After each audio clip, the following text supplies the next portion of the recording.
Okay, we're here. We're live. We're live. We're back. We're back. How you doing, everybody? It's your pal, Uncle Bruce here. Welcome to the show. It's Wednesday, May the 4th, 2022. Great to have you here, Alice. Stock Markets with Bruce, where we try to explain what's happening in the stock market in plain English. And we have a lot going on, and it's complicated. So we're trying to keep it simple. And we're also trying to figure out ways to make money in this wild and crazy market. Lots and lots and lots going on right now. The talk today, all about interest rates. Let's cut to the quick. We're not talking about, the Supreme Court stuff. We're not talking about political elections. We're talking about interest rates. It's all about the Federal Reserve. Today is the day that the Fed will conclude their two-day meeting. They will set their interest rate policy for the next month. They will announce most likely an increase in the Fed funds rate today. It's been widely anticipated. The thinking was a month ago it would be a quarter point. Now, no, half a point is probably what they're going to do. The other news from the Fed will be likely they're going to announce they're going to sell off, unload about $95 billion in bonds a month to lower their portfolio. They're sitting on $9 trillion of bonds, most of which are issued by the United States of America. So it's AAA rated stuff. They're going to slowly bleed into the market. Just let it out, $95 billion a month, which will bring in or reduce the Fed's balance sheet by $1 trillion a year. They have $9 trillion on the books. If they did nothing, just kind of give you an idea. If they did nothing, didn't sell any off, didn't buy any more, just sat on what they had, they would have a natural mature out of debt in any event, because the debt they have are bonds. Bonds have a lifetime, and then they have to be paid out. And so the owner of said bonds, the Federal Reserve, could really just not sell any bonds into the market, and just every month or two or three or four or five, more bonds would mature of the $9 trillion in bonds they've got, because they don't all mature on one day in 1 year. They're staggered over, whatever. The Federal Reserve has been buying bonds for 10, 15 years. I mean, they've been buying and buying and buying bonds. So some of the bonds they bought, 6 years ago mature next year. Some of the bonds they bought 5 years ago mature in this year or next year or the year after. Some of the bonds they bought last month or 6 months ago mature later this year. They probably bought 1 year treasuries. They may have bought 2 year treasuries. They've purchased corporate debt that matures in 2, 4, 5, 7, 10 years. They got all kinds of stuff. $9 trillion. It's all over the place. So if they did nothing for the next 5 years, they would likely be down to $3 trillion in debt left in 5 years, because $6 trillion will have matured out. They'll have been paid their money for the bond, and then they can just return that into their balance sheet. But what they're actually going to do is they're going to expand that. They're going to accelerate it. So instead of just letting it mature out, they're now going to sell off bonds that they own and put them into the marketplace to lower their ownership of debt, to put debt back into the private sector where it can be digested. And that will keep rates higher. That'll make sure that if they raise their Fed funds rate, which they are, and they get it to say 2.5% to 3.5% in the next year or so, they get it up there, by continuing to sell bonds into the market, bonds will always be easily and readily available for pension funds, mutual funds, ETFs, and other institutional investors. That keeps the bond prices kind of limited from taking off, which keeps rates high, because the lower the bond price, the higher the actual yield to the investor. If the bond price is higher, the yield to the investor is lower. And so it is an important thing to make sure your Fed policy has some oomph behind it. And in the past, what they've done is they've lowered interest rates from the Fed to virtually zero, and they bought bonds on the open market at higher prices to keep rates down. That was the policy up until 6-8 months ago.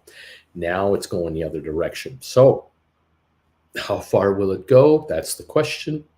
Does the Fed want to get to 2.5%, 3% and then stop? Okay. But if the Fed feels that inflation is not going away fast enough, it's not lowering fast enough, they may raise rates higher to keep that inflation thing down. Another way to do it, of course, is sell more bonds. Instead of doing $95 billion a month, you'll push it to $125 billion a month. Now you're bringing in $1.5 trillion a year. That's 6 years of supply that they can come up with. 6 years of supply at $125 billion a month. It's going to take a long time to unwind the books of the Fed. And the same for the Bank of Canada, the same for the Bank of England, the same for the ECB, the European Central Bank. All of these countries' banks around the world, the industrialized G20s, have all been buying bonds to keep rates at really low rates, to keep us out here buying cars, buying houses, borrowing money to get furniture, get a home improvement loan. Just keep borrowing. Get corporations to borrow to grow, borrow to expand, borrow to survive. And so the airlines, the cruise lines, the hoteliers, real estate developers, you name it, we've all been borrowing like crazy the last 10, 20 years at very low interest rates. Well, that's about to end as far as very low interest rates goes. Now we're going to be into low interest rates, and then eventually back to normal interest rates, which might be in that, let's say, cost to consumer 6 to 10% range, 6 to 8%, 5 to 7.5%. That might be normal if inflation is going to sit around 4, 5, 6%. If the Fed is successful in getting inflation down to 2.5%, then they can let the rates back off so that the consumer will be borrowing at 4 to 5%, maybe 5.5%. That's still normal. Abnormal, as they say in the Young Frankenstein movie. Abnormal is where inflation is 0, half a percentage point, 1 percentage point, or less, even negative. And now the Fed has to spur the economy to get it going because it's now stagflating. It's staggering out. And that's when you need to encourage lenders to lend and borrowers to borrow, and you lower rates to encourage economic activity. And that's been the philosophy, this encouragement for 15 years. And so many of you who are in your 30s and 40s as adults, you've never had a world of high interest rates. You've never experienced 8, 10, 12% prime rates. You've never experienced mortgages at 8.5 to 12.5%. And of course, unless you're my age, probably even older than I am, you'd have to be in your 70s to remember the days where your personal mortgage was renewed at 16 to 18% renewal in the late 70s. Those are bad days. When Ronnie Reagan was running the roost, interest rates were still in the 12%, 14% range. When George Bush, the father, took over, we were still talking 10% mortgages. When Clinton became president, we were looking at interest rates of 8 to 10%. George, the son, took over after 9/11 happened. Rates went down, and we began to notice 5 and 6% mortgages. And then after when President Obama took over, the interest rate policy was really lowered because we had the economic crisis right at the end of George Bush the Jr. and his presidency, the 2007-8 financial crisis. Obama got to inherit that. Welcome to the White House there, Mr. Obama. Here, you can deal with this.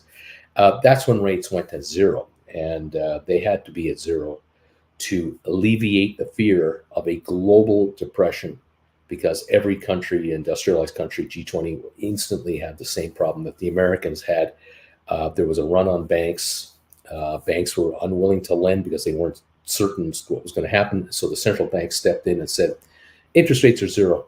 Lend all you want. And you're not going to we're not going to come to you and say it's zero now and 5% tomorrow. It's going to be zero for the foreseeable future with unlimited liquidity. And we, the governments of the world, will buy up bonds to take liquidity out, like to keep adding liquidity. We'll buy bonds for cash and just put cash out there so that the bond holder that sold this bond now has to buy another bond to replace the bond they just sold. And that means businesses can keep issuing bonds, governments can keep issuing bonds, people can keep borrowing money, and the economy will keep on going. And that's been a successful program to keep inflation in check, to keep the economies stable, banking system stable throughout the entire process until this non-man-made problem showed up. It would seem this virus showed up and this worldwide pandemic came into play. And because mankind as a species can't, for whatever reason, can't think as one unit, as much as the communists would love mankind to be thinking only one way, mankind doesn't work that way. You've got certain segments of the planet where no matter what the solution proposed is, will never agree with the majority. And so sometimes people agree on one item, but they don't agree on another. They agree over here, but they don't agree over there. And it's all over the world, and it's constant. This is the normal. This is the normal. And so what have we had here? We've had now this virus creating havoc everywhere because we have non-vaxxers among us and in our families and in our friendships and our relationships and our workplace. And we've got a virus that just has no trouble, as a super spreader that it is, it's having no trouble finding a new home all the time. And just when one person gets over it, someone else gets it.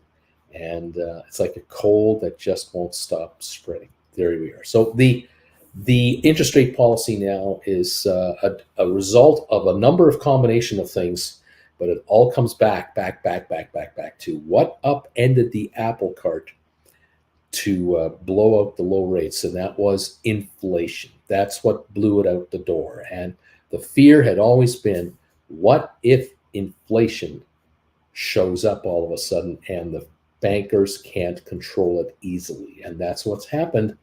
Now, over a year, we've had this inflation problem, and we claim it and blame it on supply chain logistics, the restarting of our economy. And that could well be the reasoning for it, but the reality is the creator of that issue is a non-human enemy of ours, the virus. And here we are. We're still dealing with it in many, many ways. Now we're going to deal with it in our economy. We used to have to deal with it by staying at home, not being able to go to a shopping mall, not going to a movie theater, couldn't go to restaurants, depending on where you lived. The restrictions were much higher in certain areas and lower in others. Plane rides were much more difficult. Clearing customs and getting into countries almost impossible. Testing, negative test results, and everything else. All that was how it started. And now it has evolved to the economy of the globe. It is a global economic problem now, the symptoms of the virus to this point. And here we are. And now we're seeing it right on our bottom lines, interest rates and inflation. And so we go grocery shopping, we go looking for a new car, we want to do whatever. Everything is more expensive. And now money is going to get more expensive. So here we go. The fallout continues. Now, the worst case scenario is that the inflation rate doesn't back off because it just continues to go out of control to a higher level, and it gets deeper into the economy and more entrenched. Interest rates have to keep being raised and raised and raised. We get to the point where the bank rate from the Federal Reserve to the banks will be maybe 3.5% to 4.5%, which means personal loans will be 6 to 7 to 8%, which means mortgages will be 6.5%. And all of a sudden, people who thought that they had all kinds of equity in their homes are noticing that the cost of their house costs are dropping because people can't afford the 6% mortgage on a $1.2 million house. They can only afford a 6% mortgage on an $800,000 house. And so certain houses begin to fall in price to land in the sweet spot where the buyer and the seller can meet, and the buyer can afford to carry the new house. The other problem, of course, with inflation, as many of you know firsthand, you have seen your electric bills go up. You have seen your natural gas bills go up. You've seen, of course, your gas go up for your car. The cost of maintaining a house and keeping it warm in the winter and cool in the summer has gone higher. And municipalities are running into inflation at their level, be it salaries, be it services. That is all being passed on to taxpayers. And so the municipalities are going to raise taxes on property. There may be sales tax increases here and there. You may see that.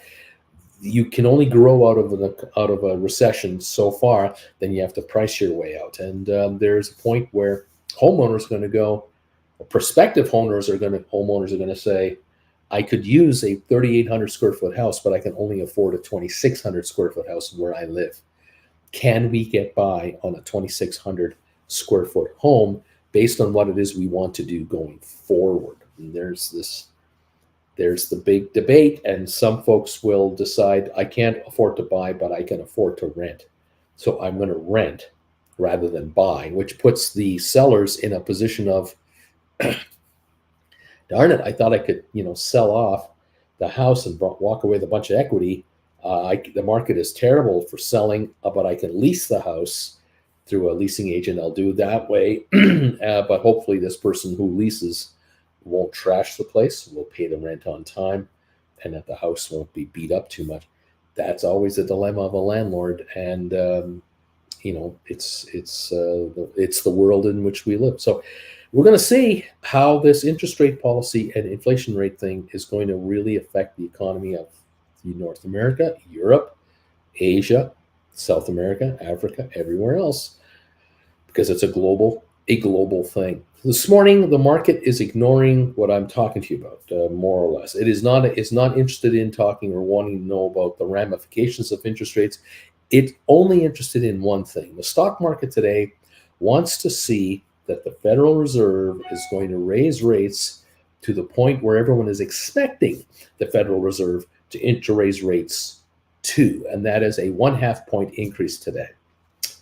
However, even with a 0.5 point interest rate increase today, the stock market may say, okay, that's great, but the kind of language these guys are using about future rate increases has us worried that we might not be going to 2.5% in the next year. We might be going to 3.5%, or even 4.5% in 2 years. That means this is only step like one of 10 steps to get us up there. Is that true? If so, what businesses will succeed nicely and what businesses will not succeed so nicely in a 4% interest rate or 6% net retail interest rate environment? That's where the market is going to go starting tomorrow. But for today, the market just wants to know and see that the Fed rate is going up by 0.5 point. If the Fed fund rate goes up higher than 0.5 point today, like a 0.75 point run or a 1 point increase, which is totally foreseeable, it can happen, the market may be positive on that because the Fed is taking the bull by the horns and going right to the 2% level right as quick as we can without creating too much damage, because the first 1% we raise rates from here, we've already priced it in. Or the market may view this negatively, very negatively, because the market may go, oh, whoa, hold on, oh, gee whiz, we thought it was going to be 0.5 point, and they just raised it a point. Things must be a lot worse than even we think it is, because what does the Fed know that we don't know? And here come the worry warts everywhere. So we may have a market today that goes higher because of the interest rate policy being what we thought it should be. Might break even with okay, they raised a little more than we thought, but yeah, it's still okay. Or, hey, we're going down big time. Take no prisoners. We're getting out of this market because the Fed knows something we don't know, And the Fed is going to try to calm everybody down by saying, no, we don't know more than you know. We're all even on this, but we want it to get to 1.25 today. We want to get to 2% in the next couple of months. And we're ready to go to 2.5 to 3 if necessary, or we'll hang around the 2.25 level through the fall and the winter. Well, you who do you believe, and what are your convictions like? We'll see. Again, a recession can happen quite easily. The Fed can make a recession happen. They really can. They could raise rates one full percentage point this month, another percentage point next month, and another one the month after that. And we could be at 3.25% bank rate between the Federal Reserve and banks, which means that you and I would be paying 5 to 6% for a personal loan, where it used to cost us maybe 2.5 to 3.5%. You might start getting offers in your mailbox from credit card companies saying, hey, switch over, transfer your balance. For the first year, you only have to pay us 4.9% interest instead of your 22% that you're paying now. Where you used to get the offer, no interest for a year, or 1.9% interest, or 0.99% interest for a year. You might now get the best rate you can find is 5% from a credit card company on an intro deal. You might find that as the new normal quickly becoming through your mailbox. That's how you know directly, oh, look at this. You're going to see ads on TV. Come on in for a mortgage. 5.99%, the best in the business. You're going to go 6% interest is the best in the business, because there might be interest rates of mortgages up as high as 7.5%, 8% for borrowers without stellar credit. That's going to change everything, because we are dealing now with trillions, the big T here, trillions of dollars of assets that need to be borrowed against on an ongoing basis. So corporate America, like airlines, they're going to go to Boeing and say, I'd like to buy 10 brand new Dreamliners. And Boeing will go, this is great. Each one of these puppies is $400 million. That's a $4 billion plane order. It's going to take us 10 years to get you the planes, but it's good to know. We've got to set you up with financing, though, when we deliver those planes to you. The airlines are saying, I want to know now what it's going to cost me for those airplanes. I don't want to borrow money in 10 years. I want to borrow money in 10 years, but I want the rate to be locked in. Boeing goes shopping, and they go out to the investment bankers in Wall Street and say, hey, yeah, look, American Airlines wants to borrow $4 billion to buy $4 billion of our airplanes. We're going to start delivering them in 7 years. It'll take us 5 years to do it. It's a 12-year deal. What kind of money can we get for these guys? And the bankers will come back to Boeing and say, we'll lend to you so you can lend to them. The best we can do is blah, blah, blah interest rate. Now with Boeing, with their problems, they can't borrow money as cheaply as they used to be able to borrow money, because Boeing is losing money right now, and they've got plane problems. They have planes with cracks in the wings and stuff. So Boeing has issues, which costing them more money because they're more of a risk. But Boeing will be able to get a loan for a $4 billion build out of 777s or Dreamliners, no problem. But it might be at 4.5 to 6% instead of 1.5 to 2% like 2 years ago.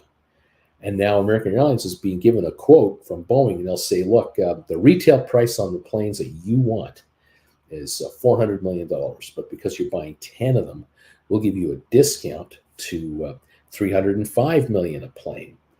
But the interest rate's going to be 5.5%. Now, American Airlines is bean counters. They go to work and go, $305 billion is kind of what we thought it would cost us for 10 planes. But this interest rate is 2% more than we thought we'd have to pay. And all of a sudden, they have to figure out how much it's going to cost these planes in interest payments every month just to pay the interest. Keep in mind, the planes depreciate every year they're flying. Every hour in the air means the plane is worth less money. It has one less hour left of life in it, because planes last so many hours over so many years.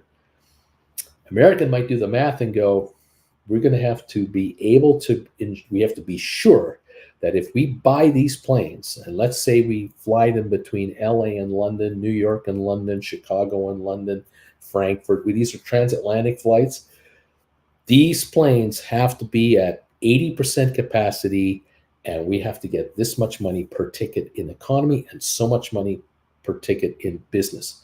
Anything over that is profit. Anything below that, we lose money.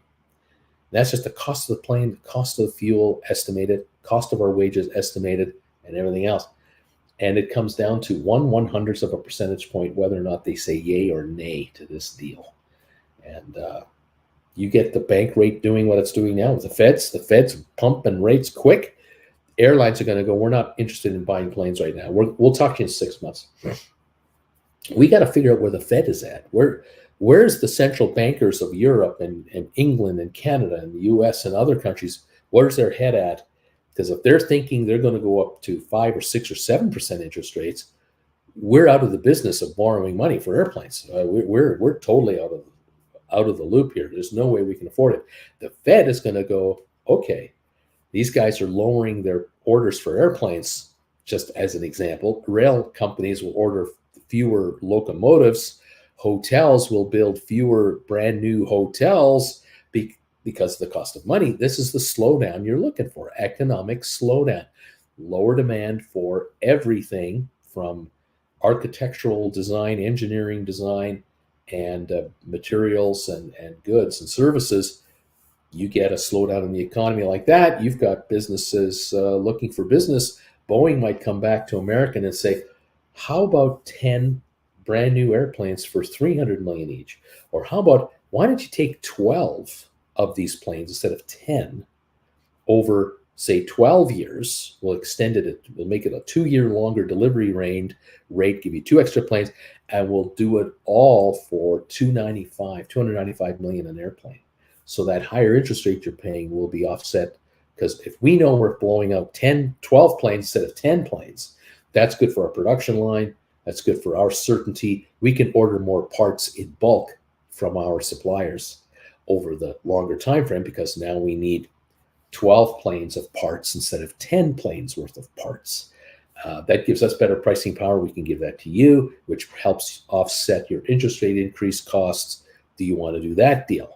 And that's how it works. That's the name of this game. Back and forth go the negotiations. You can bet that Boeing is contacting their suppliers, and they're saying, look, we're trying to get American Airlines to commit to a big plane order right now of these Dreamliners. And we couldn't do a deal at 10. They wouldn't be able to do a deal 10, but we might be able to get them to do a deal for 12. Can you guys shave your numbers to us if we can give you an order for 12 Dreamliners for American Airlines? Use the seat manufacturers. Can you give me a better price for 12 planes worth of seats instead of 10 planes worth of seats? The landing gear guys, the tail assembly guys, the cockpit guys, around and around it goes. We're all trying to make it work. Remember that all suppliers to Boeing, they also borrow money. They all borrow money to be in business as well, and their costs are higher. On and on it goes. So this is a huge global issue. So the folks at the Federal Reserve are not thinking about what's going to happen in Peoria and Sioux Falls and Ely, Nevada, and all the small towns of the United States. That's not what they're thinking about. They're not even thinking about New York, LA, Chicago, Seattle, Miami. They're not thinking about that either. They're thinking global. They're thinking about, if we raise rates 0.5 point today, like the market expects us to, we're not going to upset the global apple cart when it comes to the current interest rate environment. However, if we raise rates 1 percentage point today, we could create such a ripple effect, a tsunami effect of problems, that world economies could be shaken, and bonds and currencies globally could really take a hit in the next 24 hours unnecessarily. Maybe we're better off just raising rates 0.5 point like we've been targeting, and leave that in place for the next couple of months, and just wait until July or August before we change policy, if we do change policy. Because if we raise rates 0.5 point for the next 3 months, we'll have gone up to 1.5% plus the quarter we've already done. That's 1 3/4%. We're within shooting distance of 2.5% now. This is no big deal anymore. And we didn't upset the apple cart at the same time. Maybe that's the best thing to do. Of course, there's a war going on in Ukraine that we weren't thinking about a month or two ago, 3 months ago, 4 months ago. We weren't thinking of it would be as bad as it is, but it's bad. And we also didn't anticipate 6 months ago that Russia would be kicked out of the G20, the G8, the G whatever, that these guys are being kicked out of the global economy. We didn't factor that either. And that is causing a kerfuffle, like oil prices going up and commodity prices, which is adding to inflation. And so the Fed can say, well, okay, inflation is higher, but it's not because of bad banking policy. It's because of other events. There's the virus issues, and now there's this war thing. There's two distinct factors leading to higher inflation globally. Should we really be raising rates against consumers because of this? Is a housewife in Seattle to blame going into the Safeway store to buy a loaf of bread that's 30 cents higher a loaf? Is it her fault that she's causing inflation by buying it, by paying the 30 cents more? Or is it the fault of the baker? Or is it the fault of the grain supplier, the wheat supplier? Is it their fault? Well, why did they raise the price of wheat? Well, there isn't a whole bunch of wheat coming out of Ukraine. Maybe that's why wheat is going up in price. This is a man-made issue, and it's a one-off. But the problem is Ukraine might not be producing wheat for years. We may have landmines and errant missile strikes for a long, long time in Ukraine, where farmers are going, I'm not going out there in my combine to harvest wheat in my field in Ukraine, because there are snipers all around the field who are going to try and pick me off. These guys are everywhere. This is a food problem now. We have a food problem, an inflation problem, an uncertainty problem. Do interest rates have to go up because of that? Maybe. And now we have a double whammy. You go to the grocery store paying way more for your food, and you're borrowing money for your mortgage, a renewal, whatever, and that just went up 3 points. Your car is dying, you need a new car, and you can't get a 1.99% interest rate from the dealer anymore. The best the dealer can do is 6.99%. Oh, and the vehicle you want is 20% more expensive than when you bought it the last time you were here. So there's another whammy for you. All kinds of issues. This is huge. This today is another very important decision at the Fed. And this is why the interest rate and the bond markets are so twitchy all the time. They're just twitchy as get up, because they feel a little tremor like this and there's an earthquake coming. We're kind of going, well, maybe that's just a truck rolling by outside. That's not an earthquake. We're a little more forgiving, but these bankers, oh no, they are sensing problems out there, and they're right. That's what's happening. There you go. We're 27 minutes away from opening up today. That's your little lesson on the bond markets, interest rates. Don't know if it's boring you to death, but it is what it is. We've got ourselves an issue. We're only up 70 on the Dow. This market is not going to the stratosphere today because we're going to get the half-point increase like we thought. Let's go higher. That's not happening. This is bad news. Higher interest rate expected and higher rates expected over the next year. This is bad news. Economically, not good. For some of you who have savings accounts, you're going, hey, for me, it's okay. I got $100,000 in a GIC that's coming up in the next few months, and I've been getting 1% interest on that thing for 4 years. It's finally maturing, and the bank is calling me already and saying, hey, Fred, your GIC is coming up in 6 months. Just kind of let you know, we can get you a way better rate for the next 5 years if you want to, sign up. They're already pushing for you guys to renew these dollars because they want to turn your dollars back into loans at 6, 7, 8%. If they can pay you 2.5, and then they can lend out at 6.5, 7, they're happy campers. So yeah, you're going to be pursued by all kinds of outfits for $5 and $10 and $25 and $50,000 GICs and up. And if you've got $500,000 or more that you want to tuck away for interest, are you going to get the nice coffee, the nice espresso at the bank? They're going to take good care of you. You're going into the special office with the nice paneled walls and that espresso maker, and they're going to want to sign you up for a 1, 2, 3, 4, 5 year guaranteed investment certificate portfolio with some really nice rates, yes, they want to get your money to keep it working. The Dow up 64, S&P up 9, NASDAQ up 21. 0.17 of a percentage point increase for the NASDAQ, 0.19 for the Dow, 0.24 for S&P. We're not going anywhere. The oil prices up $4 a barrel to 106.57. The headlines out of Europe today have been that the European Union is talking about an oil embargo from Russia. You want to read the details on this?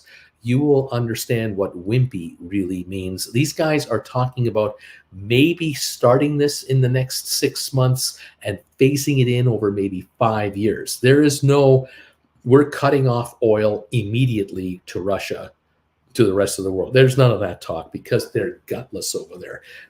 What they're trying to do over there, and I can understand their mentality. They want to cut Russia off, but they don't want Putin to push the nuclear button. So there's that. They don't want Putin to feel that there's a world war against his country, and that's an excuse to invade Poland. That's his excuse to start throwing missiles around into other countries, maybe in the Baltics. So they're trying to say to Putin, look, cut it out, cut a deal with these Ukrainians, get the hell out of there, or we're going to make it worse and worse and worse. And Putin is basically saying, I dare you to do it. I don't think you've got the guts because I have been able to protect my ruble values. I've been able to, I'm sitting on a mountain of money here in Russia because we have been raking it in on higher prices now for a while. And what we're selling, we're getting top dollar for it. We have uranium, we're getting top dollar for uranium. We got grain, we've got coal, we have diamonds, we have gold, we have oil and gas, and we're getting top dollar for all this stuff. And we can find ways to get buyers to buy this stuff, including our friends over in China.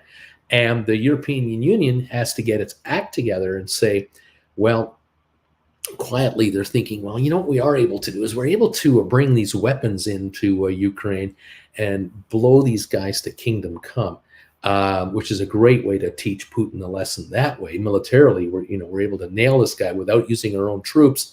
We're in effect using Ukraine as our battlefield and keeping it as a centralized, localized war. And that's great for our defense business because, the orders just keep coming in. We're making more missiles. The problem is that Ukraine will never be able to pay us back. Ukraine doesn't have the money to pay back all of the monies that are being spent in Ukraine on behalf of freedom and democracy. There is no way the American government is ever going to get $33 billion back from the people of the Ukraine for this latest investment. But then again, the United States government's going, well, 33 billion is chump change to nail Putin and his military, pulverize these guys. And in the next 10 years, the Russian military will be at 50% capacity compared to what it could have been 6 months ago. So that means we pound the crap out of them now in the Ukraine. They won't be able to invade Lithuania, Estonia, Latvia. They won't bother Finland. They won't bother Poland or other countries. We'll just beat the crap out of them in Ukraine with all of our NATO satellite-guided intelligent weaponry and nail these guys and, quietly, without bragging about it, blow them to smithereens on the ground and just take out tank after tank, missile launcher after missile launcher, and let Ukraine shoot the odd missile into Russian territory just around the border to nail their refineries and their, their little energy centers, just to kind of, let them know that they have sophisticated weaponry here. It's not a pushover anymore. That over the next year will really cost Putin at home because instead of victory parades in downtown Moscow and all the towns in Russia, what you have is a silent procession of vehicles with body bags in them, and very few returning tanks in pristine condition coming back to Russia. The only tanks going back to Russia are ones to be rebuilt because they've been kind of beat up, and or they got to build from brand new, and these others are junked. So that can be the way the West can, with attrition, really make them pay. They'll slowly cut the oil exports off. They'll make Putin pay billions a month, maybe 10, 20 billion a month to still stay in Ukraine and keep fighting. And the human cost, which of course for Putin is a no-brainer for him. It might be possible that the Russians will have to institute a draft to bring enough bodies in to keep it going. They might have to go that far. That is when Putin starts negotiating, and that's what the West is waiting on. So the West is waiting for Putin to run out of bodies to put into these rickety vehicles that are getting annihilated by very sophisticated weaponry that the West has invested in. And when that day comes, the negotiations will start. And the Ukrainians are going to, of course, do the best they can to expand their territory and reclaim as much of their land as they can get their hands on before the West makes them negotiate a peace deal with the Russians. And of course, the Russians are going to do everything they can to hold on to as much real estate as they can to give up virtually nothing for a so-called promise of security. We'll see how all this plays out. But the next month or two will be most interesting, because if the United States, the UK, France, Germany, and others are delivering to the Ukrainians really sophisticated drones, howitzer weapons that are laser guided, satellite guided, the carnage that the Russians are going to get on the ground is going to be incredibly severe, and it'll be not reported. It will not be reported by the West because it'll raise alarms. It'll not be reported by the Russians because they aren't going to talk about getting their butts handed to them. But you can bet your bottom dollar that military analysts everywhere are watching the battle going on here in Ukraine using surrogate soldiers, Ukrainians, against one of the world's most premier militaries. And if the Russian military gets its butt handed to it, where Biden will not be able to, won't brag about it because he'll be wise enough to not really discuss super details about how well it's going. He will play the game of we're just trying to stabilize things and help democracy. The Ukrainians will be careful not to over brag about it either, because that will inflame retaliatory strikes deeper into Ukraine from 400 miles away from the Russians. But in the meantime, the real estate is going to be gobbled back up by Ukrainians. Now, what they get back is nothing. They get land back that is now riddled with all kinds of pollutants, all kinds of discarded military, all kinds of landmines, lost citizens. The war crimes will be nonstop. It's just an ugly, ugly mess is what they're going to reclaim. But the Russians are going to be severely handicapped going forward on any kind of an aggressive expansion campaign for a military expansion. They have really miscalculated how unified the Western countries have decided to become, to go into Ukraine and use them as surrogates to beat the crap out of these guys. They had no thinking, because under Trump, it looked so juicy for Putin that Trump was destroying the NATO alliance by being an ineffectual team player without wanting to be a leader in it at all, because he didn't understand any of what has been happening here. And Putin figured, we have a patsy in the White House.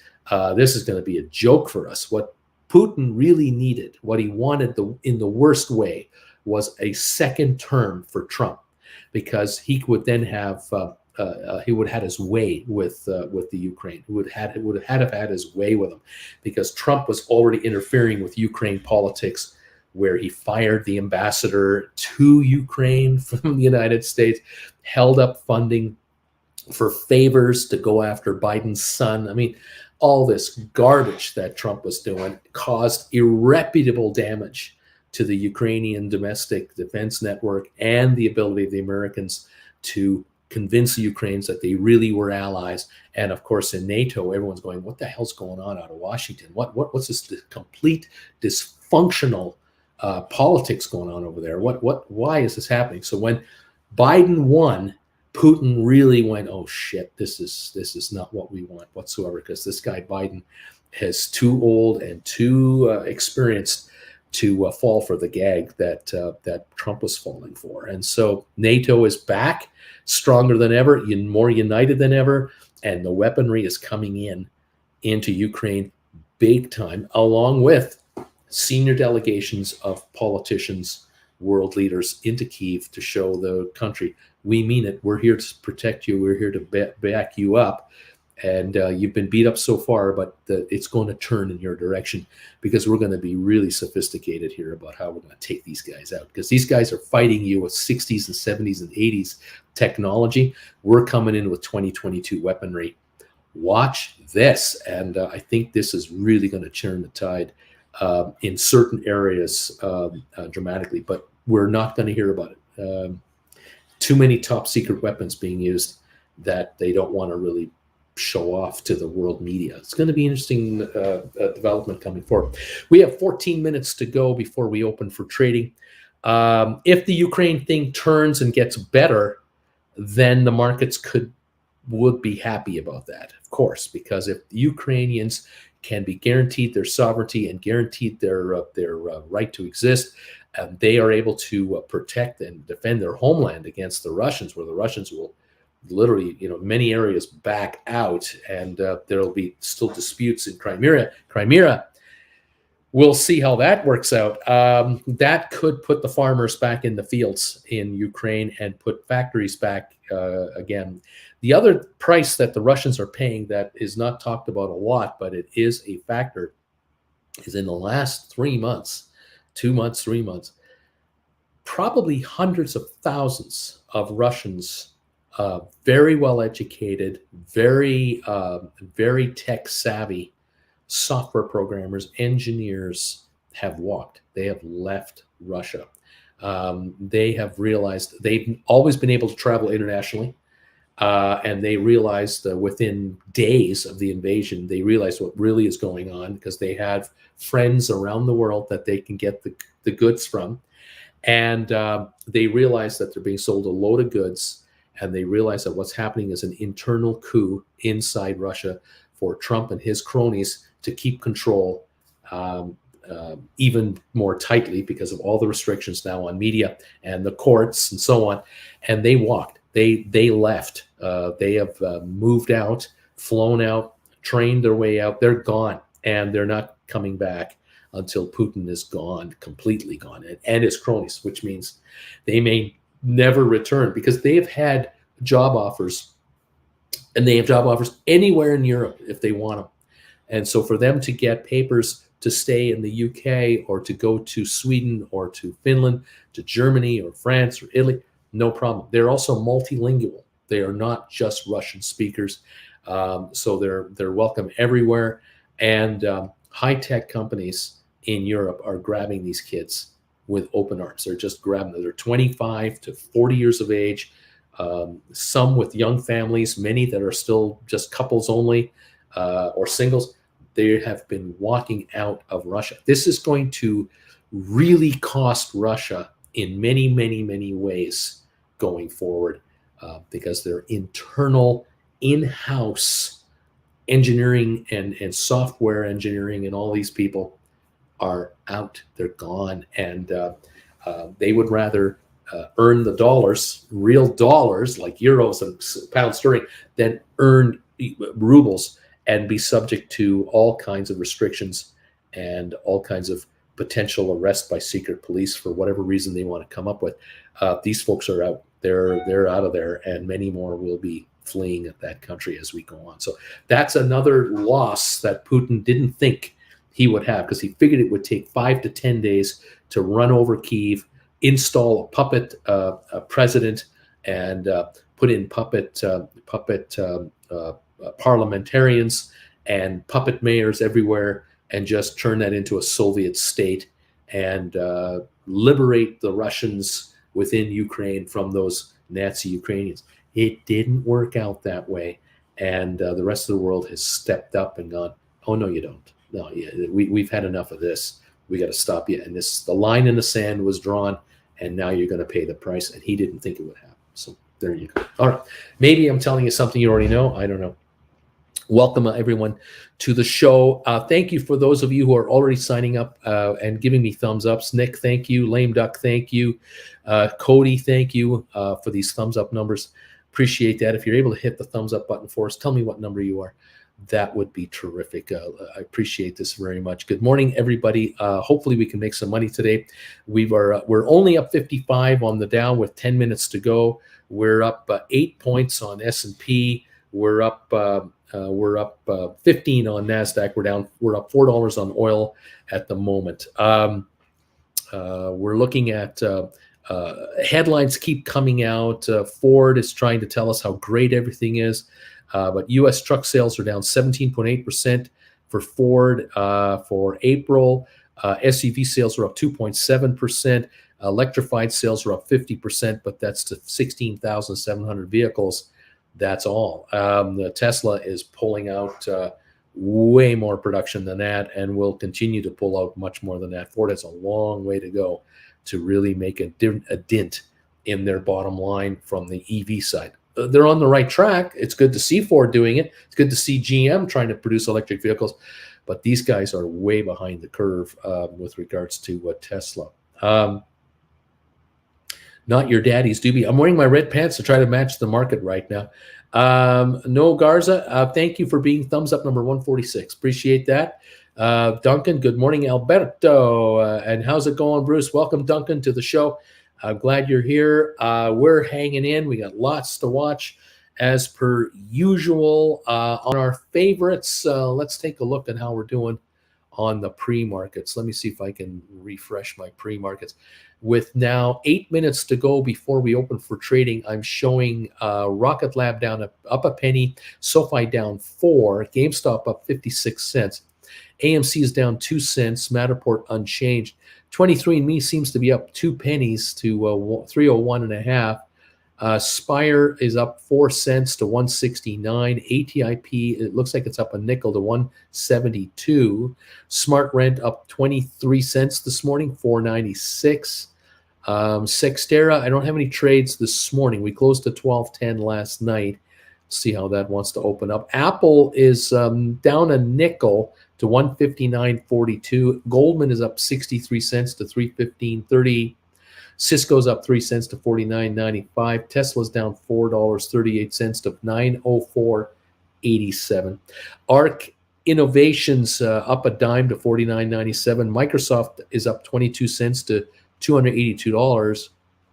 Bed Bath Beyond down 23 cents to 13.81. Pfizer down a dime to 49.40. Hewlett Packard up 15 cents, 38.08. Carvana down 282, 54.51. Not looking good.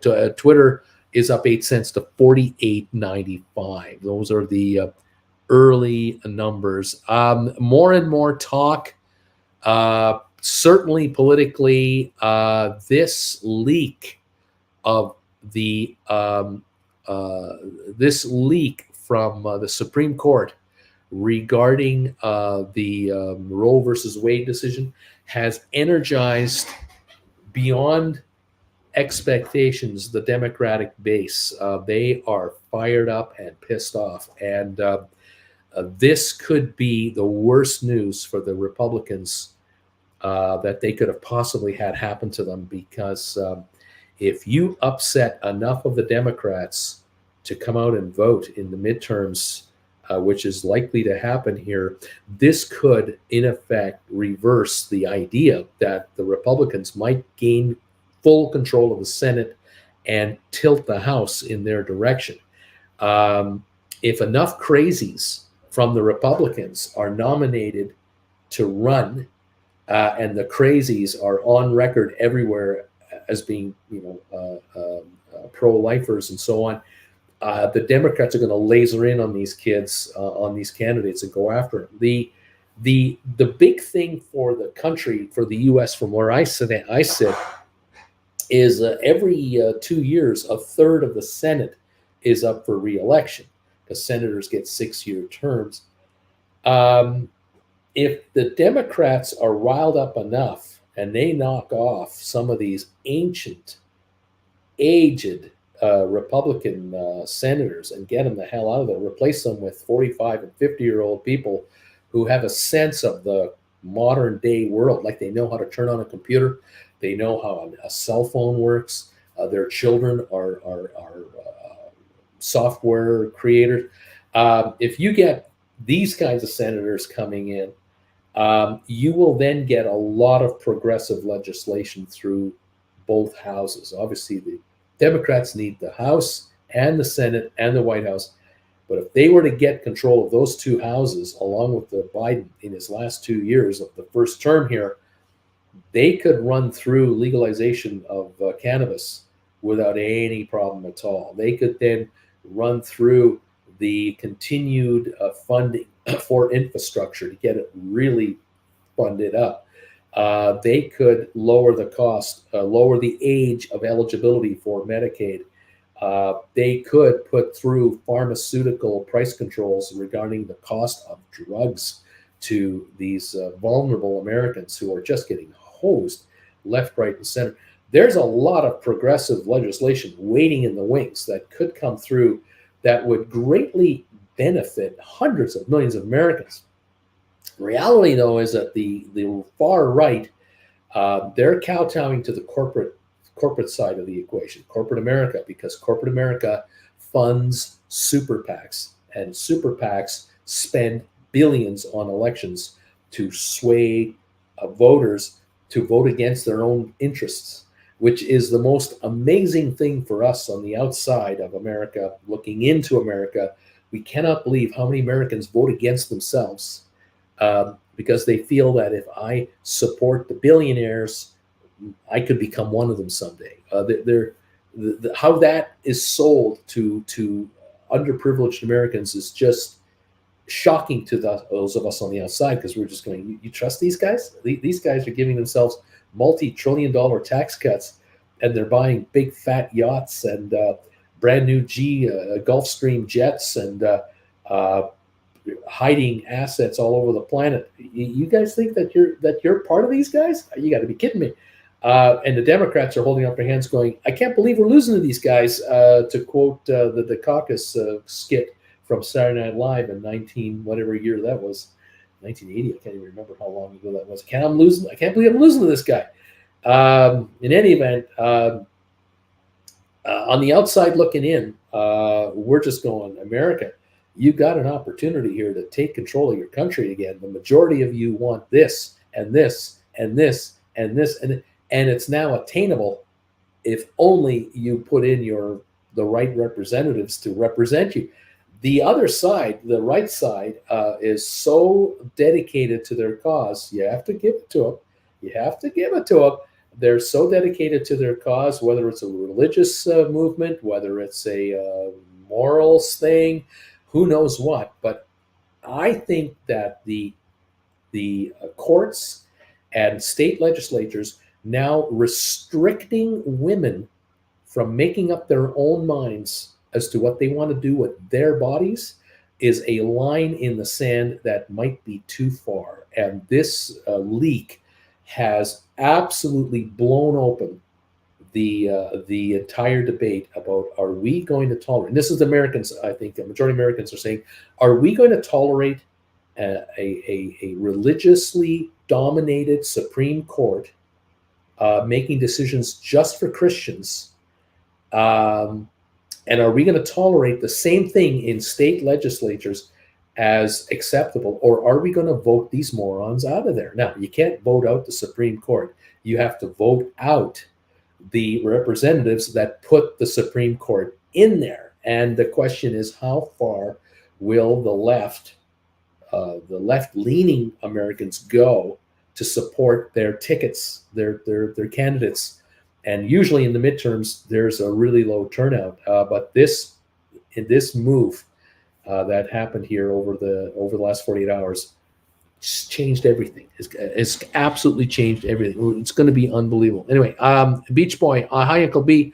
As I left at 205 stink bid on GameStop May 20 sold for them. I do wonder if you're planning to add a class on the mental side of options, but then I'm just mental. But I'm just well. That's part of the class coming up this Saturday. The mental part of it, the psychological part of it. It's all in a package. This Saturday at 2:00 Eastern time, I'm holding a live class with Auntie Jen as moderator. You're welcome to join us. Send me a private email, all of you who want to be in there. I know Beach Boy is already in. He'll be there. You want to hang out. If you want to know why Beach Boy makes money writing options almost all the time, it's because Beach Boy has been in every single class that I've ever done. He's there live. He gets a copy of the class after the class is edited, and he can watch them anytime he wants, again and again and again. And Beach Boy makes money writing options, a lot of money writing options. And so do many others that are in here. They do exactly the same thing. This Saturday, class number 13 is available. It's live. Stink bids, stink offers, and the philosophy of the markets, how to outsmart your opponent. You truly want to make money in this business? You really want to become self-employed and be in charge of your life? Come on and join us Saturday, as that's step one right there. Join us on Saturday as a live member of the audience. Larry, thank you for ringing the bells. Here's the email. Send me an email, brucefrommert@hotmail.com, and say, Bruce, I want to be in your class this weekend, 2:00 Saturday, Eastern time. I'm there. I will arrange my schedule to be there because I really want this. I want my life changed. I don't want the Federal Reserve to keep me employed at my employer. I don't want inflation to keep me employed with that damn employer of mine. I don't want that employer to dominate my world anymore. I want my wife to quit her day job because we are fed up with the abuse, the mental torture that we've gone through for years and years and years with these outfits. We are sick and tired of the uncertainty in our lives. We want to control our own destinies. Well, one of the steps is take our classes and watch class number 1 all the way to number 12, or join us this Saturday for class number 13. We're really looking forward to seeing you guys. Thank you, everybody. We're open. We're trading.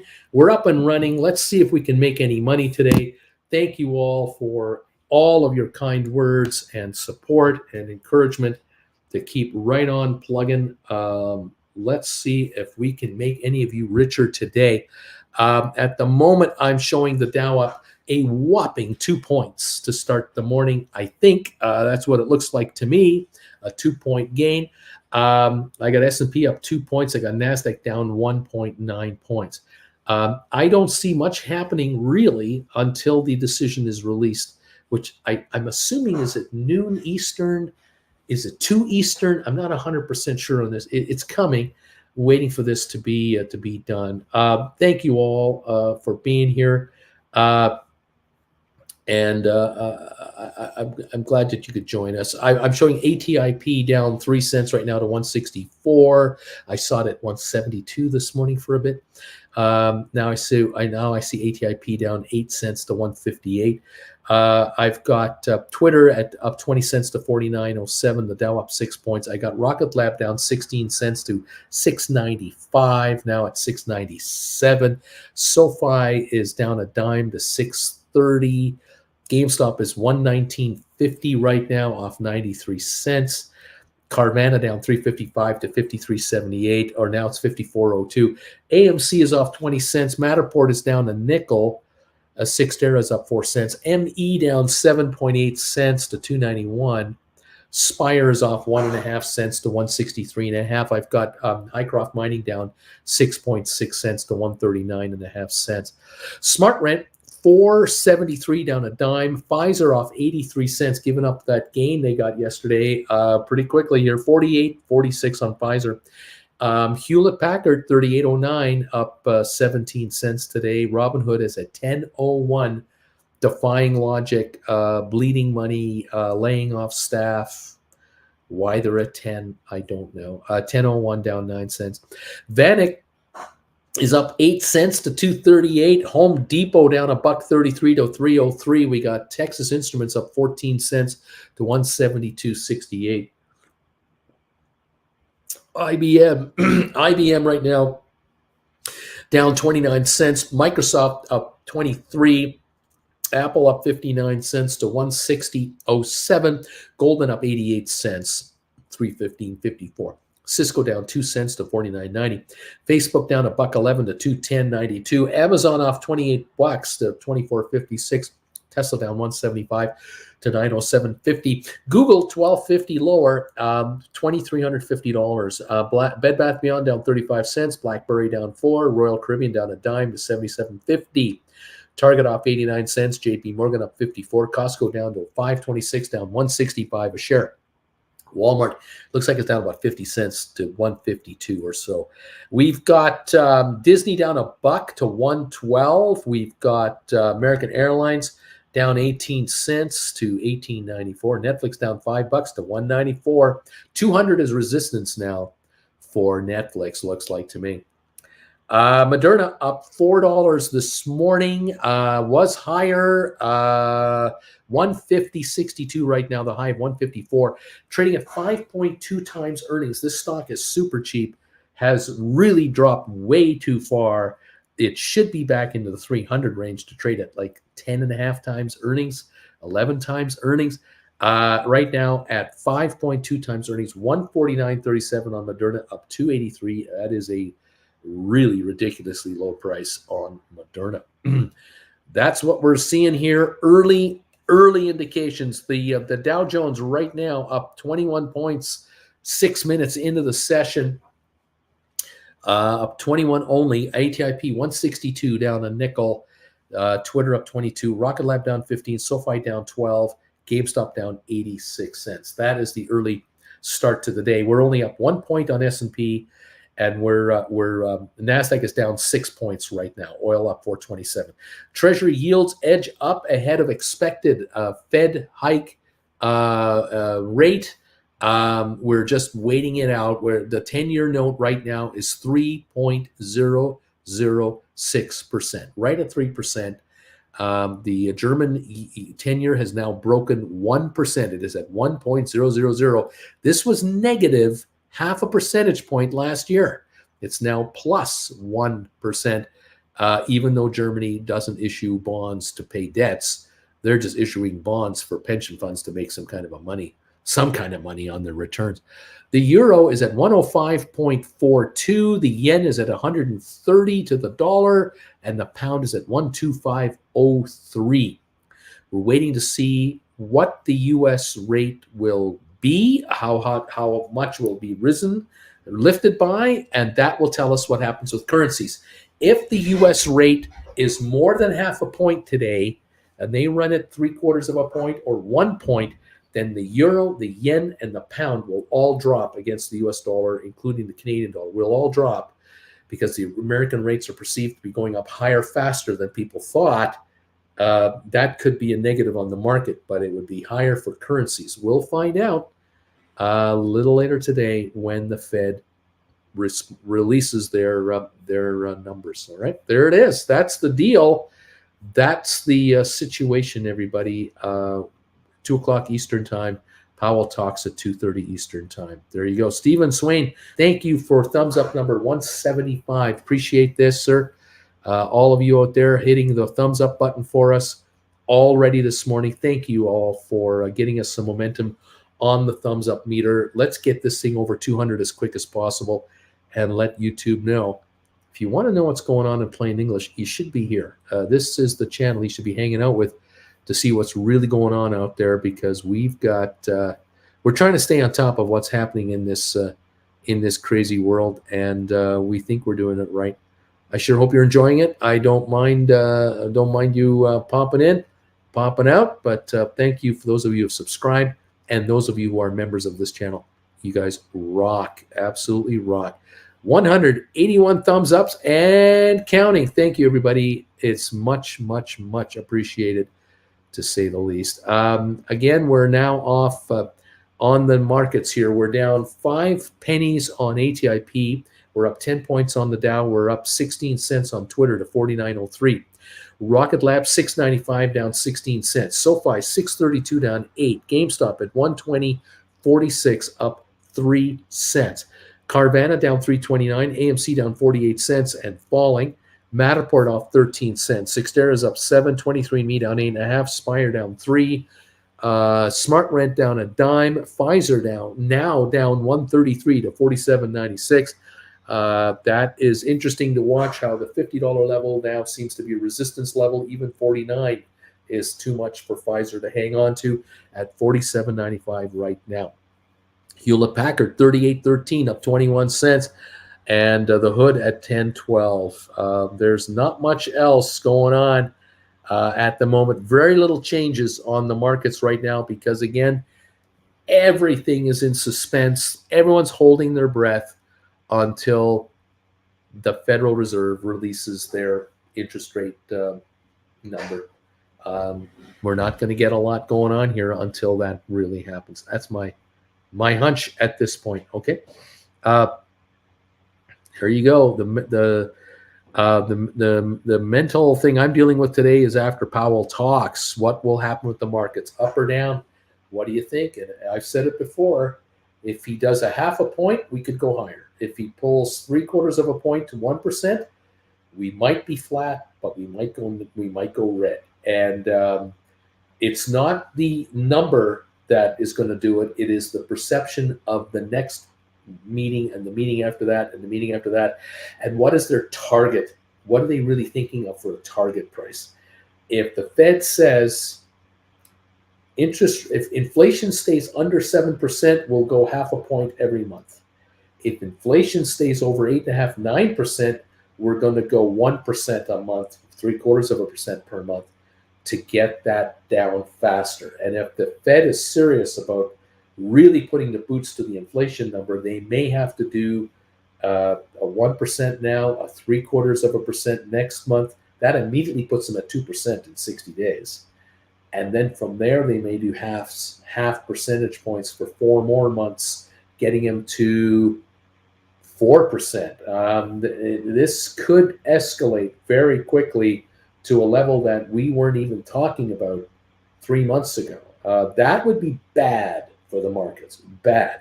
Even though the Fed is taking action, it would be bad for the markets because now home builders will go, whoa, geez, we're trying to build $20 billion worth of houses here in the next year and a half.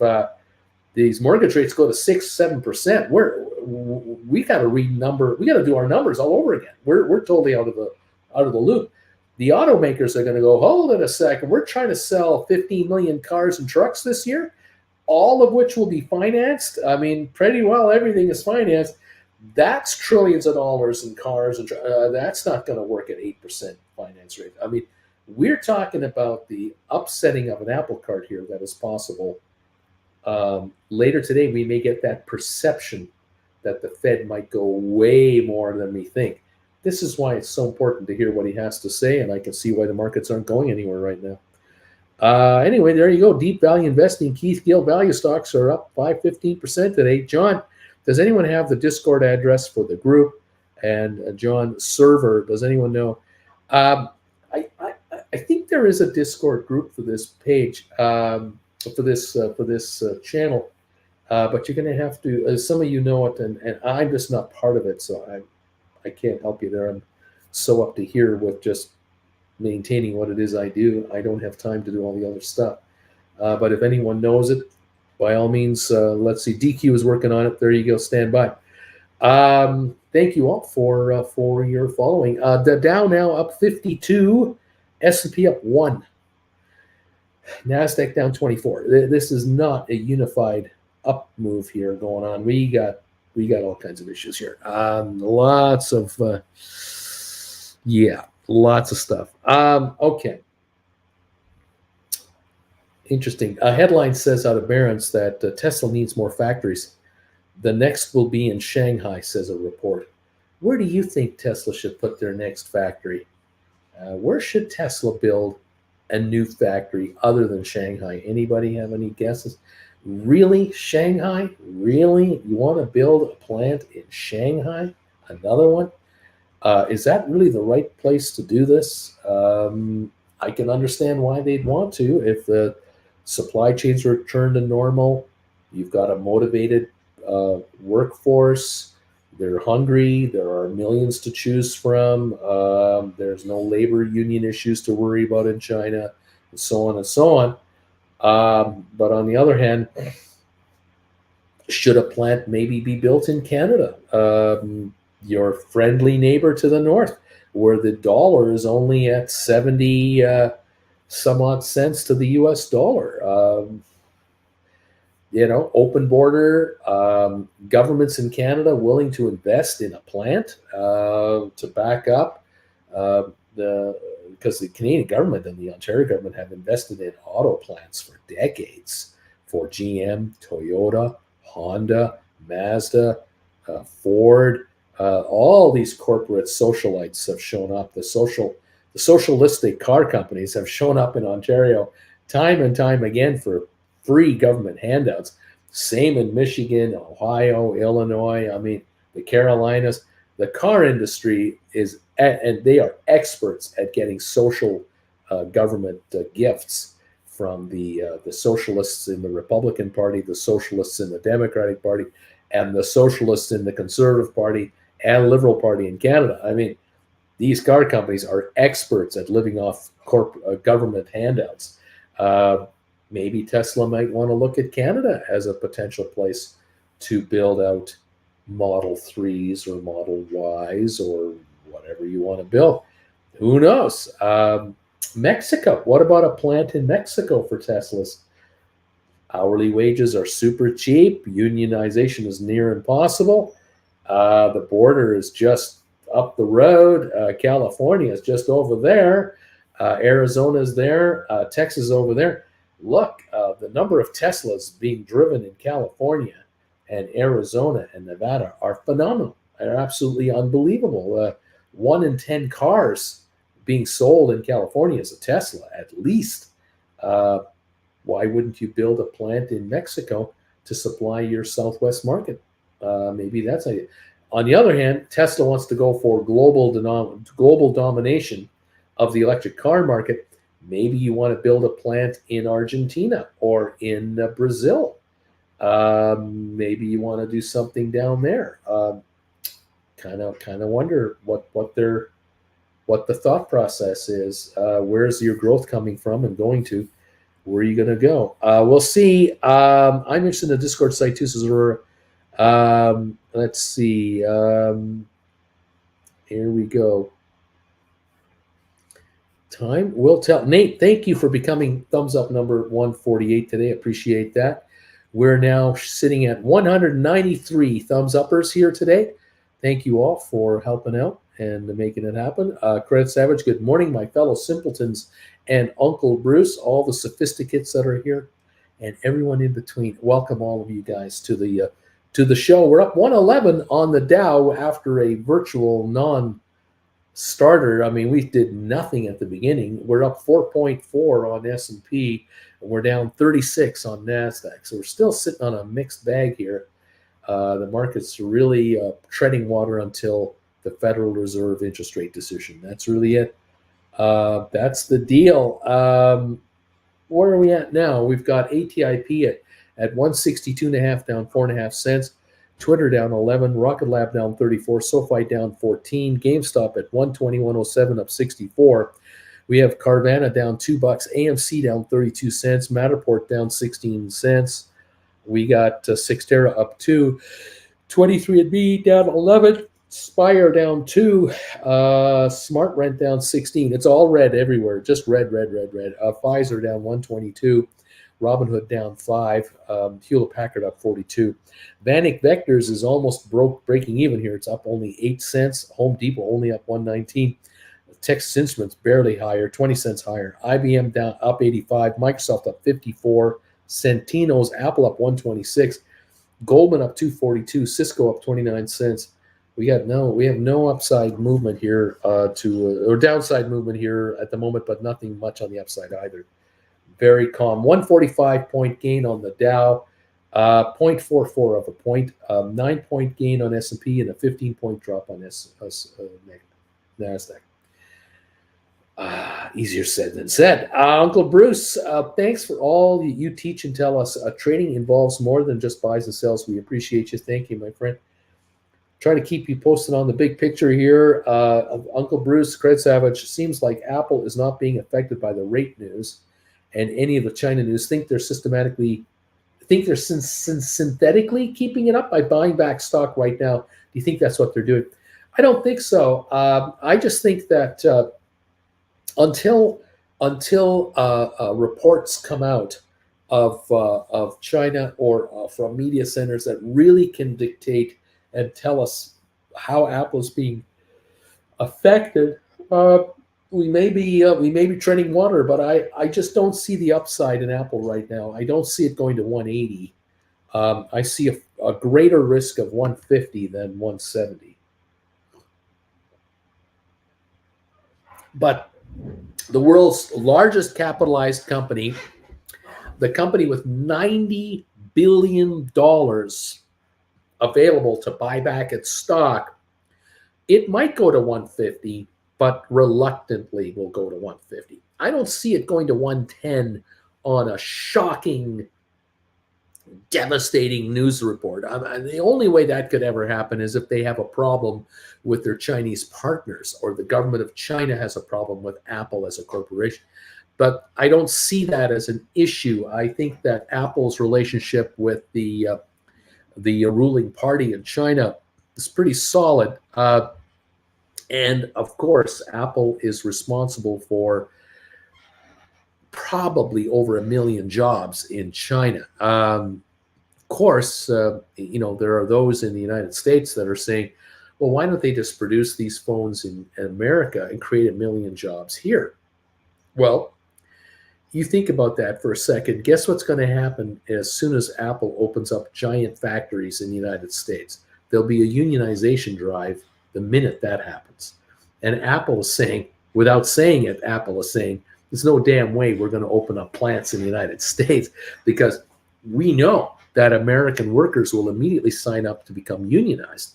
And we're going to have to pay $20-$30 an hour for employees that right now are costing us $1 an hour in China, $1.50 an hour over there. We're not going to pay 30 times that kind of money, because we can't sell our iPhone for $2,500. We're happy getting $1,000 for it, $800 for it, $700 for it, $1,300 for it, with all the bells and whistles, and only paying $50 to $70 to make them. We're not going to give up billions in profits to hire a bunch of Americans. Not going to do that. They're not going to Mexico either, because if they go to Mexico, they're going to pay triple what they're paying in China, even though they don't have to fly the product over or ship it over.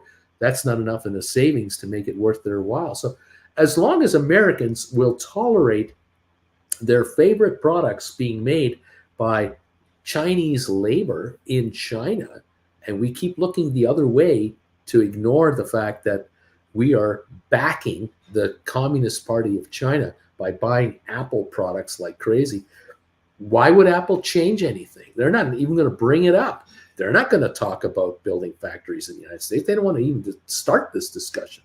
They're laying low and coming up with quarterly financials, and they're wowing the market with this. We're buying $90 billion worth of our stock back. We're increasing our dividend every quarter. As long as the market is satisfied with that, and the average American is either unaware or uninterested in the China scenario, the beatings will continue until morale improves. There you go. I'll help the markets make up their mind. You want to go down? Duncan, number 134, Dave the Mac guy, Apple isn't a hardware company. That's not where their main revenues come from. Aurora DQ, thank you. Carol, good morning. And let's see here. DQ, Olivia, a hate-filled, sad SPAC support group, says DQ at the moment. ATIP down 2.5 pennies at 164.5, a little better. It's improved a bit.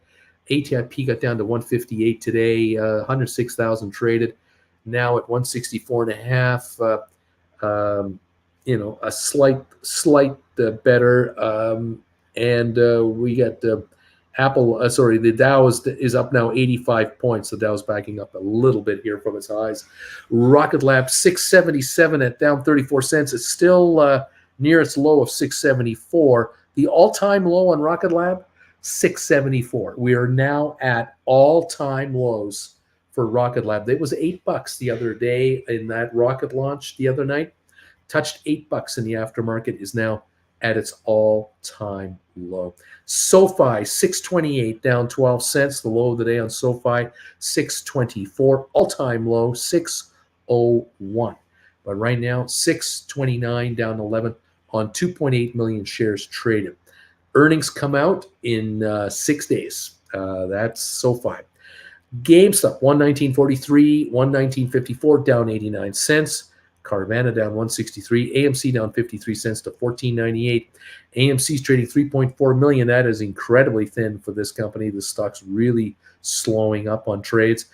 14.97 low of the day. That's exactly where it is right now, down 54 cents. Not looking good. GameStop, 119.32, now down 111. Matterport, 536, down 20 cents. The low of the day, 535. The low of all time, 535. We are at the absolute low of Matterport in its history. And this is a company with, I think, 300 or 400 million cash in the bank, if I am not mistaken, and growing its client base like crazy. What can I say? The stock is one story. The corporation is completely another story. Cyxtera up 6 cents to 12.16. 23andMe at 288, down 11 cents a share. The low today, 285. The all-time low, 285. We are at all-time record lows on 23andMe. So Richard Branson and his gang right now are down 72% on their money, having bought in at $10 a share, $20+ million personally. He is right now sitting at $6 million in value, $5 million in value from $20 million. All the insiders are in at $10 a share. They're all losing money on the stock, but no one is leaving the company. You might notice that none of these people quit, leave, walk away. They just keep on keeping on. They just keep doing what they're doing, and they will, in the end, win when the market gets its act together. Right now, the market hasn't got its act together. Spire, 162, down 3 cents. The low today, 161. The all-time low, 154. Not quite at all-time lows, but kind of close. SmartRent, 460 a share. The low today, 457. The all-time low, 451. We're just above all-time low numbers on SmartRent as we speak. Pfizer down 103 to 48.26. So Hewlett-Packard up 34 cents. Robinhood at 10.16, up 6. Vanik down 35 cents, gone red. Home Depot going red. It's only up 33 cents. It's coming back. Texas Instrument is red now, is negative, is 76 cents on the downside, 171.78, and this is the low area of the day, and it is falling. So now we are seeing red coming in here. IBM was only up 72 cents. Microsoft has gone negative. It's down 86. Apple is only up 99 cents. It got to 161.31. Now we're 160.40. We're up 99, but we're going negative. We're going down. Goldman up 147. It's backing off. Cisco is up 14 cents, not going anywhere. Facebook is down 3.30. Amazon is off $56. Tesla is down 9, and Google's off 27. And there's a whole bunch of red behind those stocks as well. Right now, the Dow up 80, but there's a lot of red out there kicking in. So there's only a few issues that are probably getting a boost today. We're all waiting for the interest rate number. That's what we're waiting for. That's it. Credit Savage. Uncle Bruce, seems like Apple is not affected. That's what we talked about. We'll see what happens. Continuing on with more comments. Let's see what is going on here. Rob says, Uncle Bruce, I heard SoFi is going to be delisted while watching some of your old videos. Is that true? You know, what you heard a few weeks ago versus what's happening now, you never know. I don't think it's going to be delisted. No. Oh, man. What else is going on? Stephen Swain, DQ, is a hate-filled, sad SPAC a Discord group name? There you go. Duncan G. Non-votes are at, I don't know what this means. Dave the Mac guy, TMSC is opening plants in the U.S. I guarantee Apple will ask for some of its manufacturing to shift to those plants. Apple isn't scared of unionization. Well, we'll see how that goes. Okay, let's go here. You remember when the old Matterport was $37? Bruce was talking about writing $40 calls, $35 calls. And then Bruce started talking about getting aggressive and writing $30 calls, way in the money for 2 or 3 months and daring the stock to stay up there. You remember those days? Yikes. Liz, hi, Bagel Bites. Bama Babe, DQ. I would like to know what Discord everyone is on as well.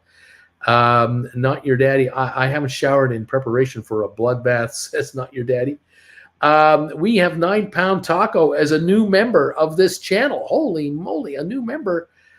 Gold Bagel member. 9 Pound Taco is a Gold Bagel member. Welcome to the party, pal.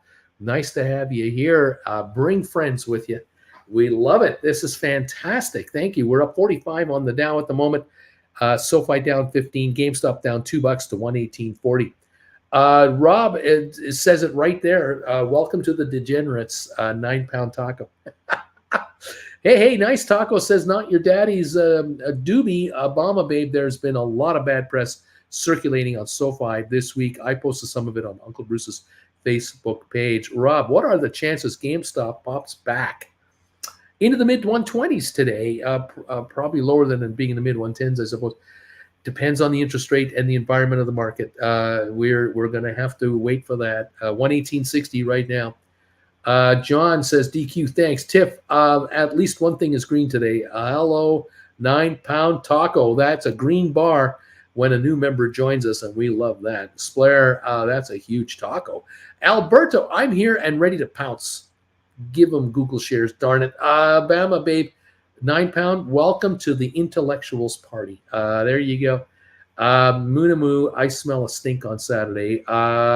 That's right. You sure will. And welcome, Taco, from Duncan. Everyone is welcoming new members. Whenever you become a new member of this channel, you're welcome with open arms with this great family of ours here. We love having new members join in, and hopefully you could make some money here as well. Did anyone see the general TSO tweet from Ryan Cohen last night? Asks Rob. Nicholas, inflation has really hit that taco there. I'm ready to say good morning. Jen says, Duncan, BW, NASDAQ is going to go well under 12,000 and S&P should sink to 3,500. Mark that on your calendars, folks. BW thinks we're backing up. ATIP here is coming back on. It's only down 1.5 cents to 165.5, popping up a little. It was 170 in the pre-market, I thought, today. We're up 62 points on the Dow right now. Twitter down 27. Rocket Lab is at 674, down 37 cents. SoFi 628, down 12. GameStop 118.48, down 195. We're negative on S&P. We're negative on the NASDAQ. Oil still up 391 right now. The ISM Services Index shows weaker new orders growth and employment. The ISM surveys services surveys drops to 57.1% in April from 58.3 below forecast. So there's pessimism building at the ISM services area.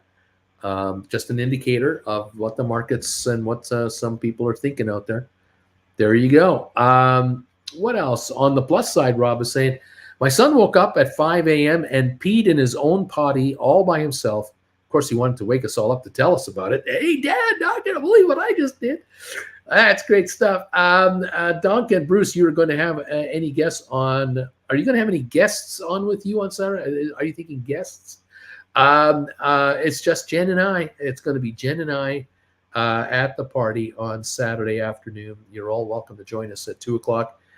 Send me a private email, and I will send you registration info. Austin, I'm not looking. Bama, Rob, what did RC mean, if anything? And Austin, Rob, that's a big deal. Alberto, I just transferred all of Robinhood to TD. I received a call from Robinhood customer service asking why.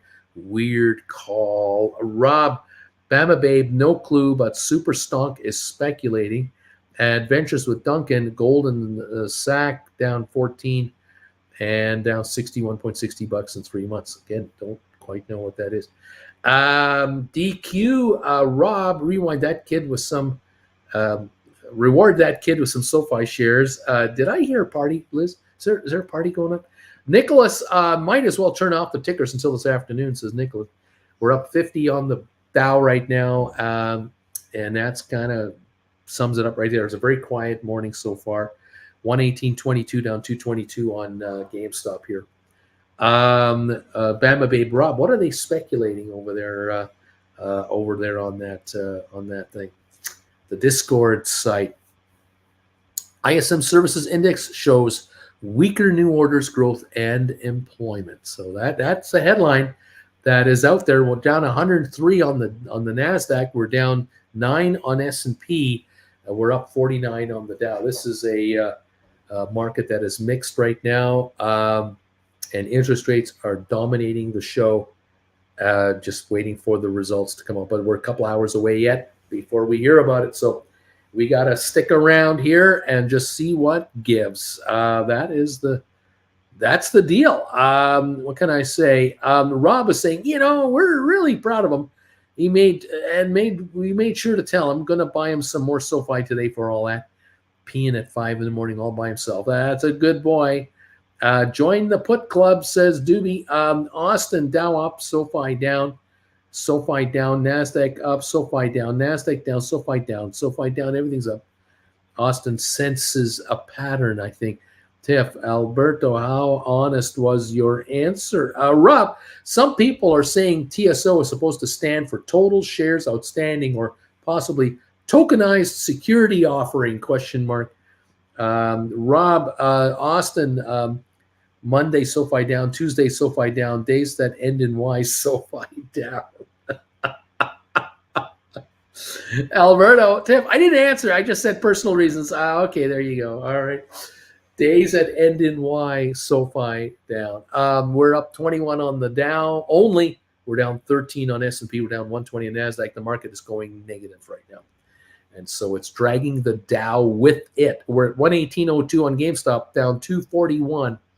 Looks like we're about to hit the 118 level. We might break through that on GameStop here.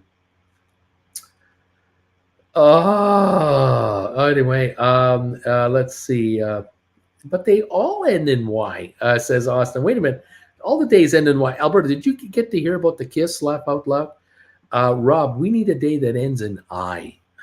Nick, Uncle Bruce, if Texas Instruments goes below 165 today, then I'm buying all of the 12 plus the 1 minus the 4 equals 9 classes. Oh, I see what you're doing. Okay. That's a lot of pressure on Texas Instruments to lose that much in one day. But I hear you. It's down 238 to 170.16. So Texas Instruments has to drop another $5.17 or $6.17. Anyway, we'll see what happens. No, that's more than that. No, that's $5. You wanted to go another $5. No pressure. No pressure on Texas Instruments. Nicholas, Rob, I only drink on days that SoFi is down, and DQ, Austin, all of my days end in Y. Nazareth, 117.73 on GameStop. Yep. We may have hit the low of the day already here on GameStop, 117.61 even. Austin, I can't catch a break. My dog is even sick now. Vilbus, I need a day that ends in cash. Okay, who farted, says Mr. Mojo. Stop worrying about SoFi, says Duncan. And Alberto, let's go TXN. Come on, baby, drop that puppy. Oh, gosh. Rob Vilbus, did you ever rewrite yesterday on GameStop? BW, so this is not a bear market. Let's see. Austin, I like to fart in crowded rooms. I like to share with others. I like to spread the joy around. Oh my.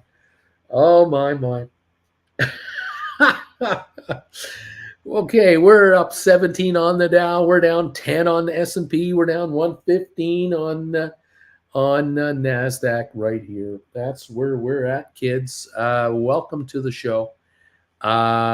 Let's see. Adventures of the Duncan. Texas Instruments heard they speak in spell. Laugh out loud. Rob says to Austin, how Christian of you. Vilba says, Rob, I wrote a $125 call on GameStop for May the 13th expiry. So that's next week, Friday. I got $525 for it for the 125. Right now, the stock's 117.61, 117.50. So this contract is 850, 750 out of the money with 10 days of life left in it and only 7.5 trading days. So this thing is going down for sure. There's money to be made here for Vilbus.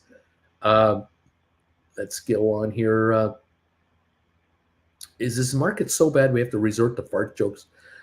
Sharing is caring, says Austin. Vilbus, I wrote it when it was around 118. And of course, as soon as I sold it, it took off to 120, laughing out loud. Rob, Vilbus, nice. Yeah, I wrote a 125 for the 20th for 735. But of course, it ran up to like $9. But that's okay. It's back in the green now. Down it goes. It is definitely coming your direction. So good news there. These are the 20th of May 125 contracts out there that are going to they're going to be decimated if the shares are going to stay down here. 20th of May 125s.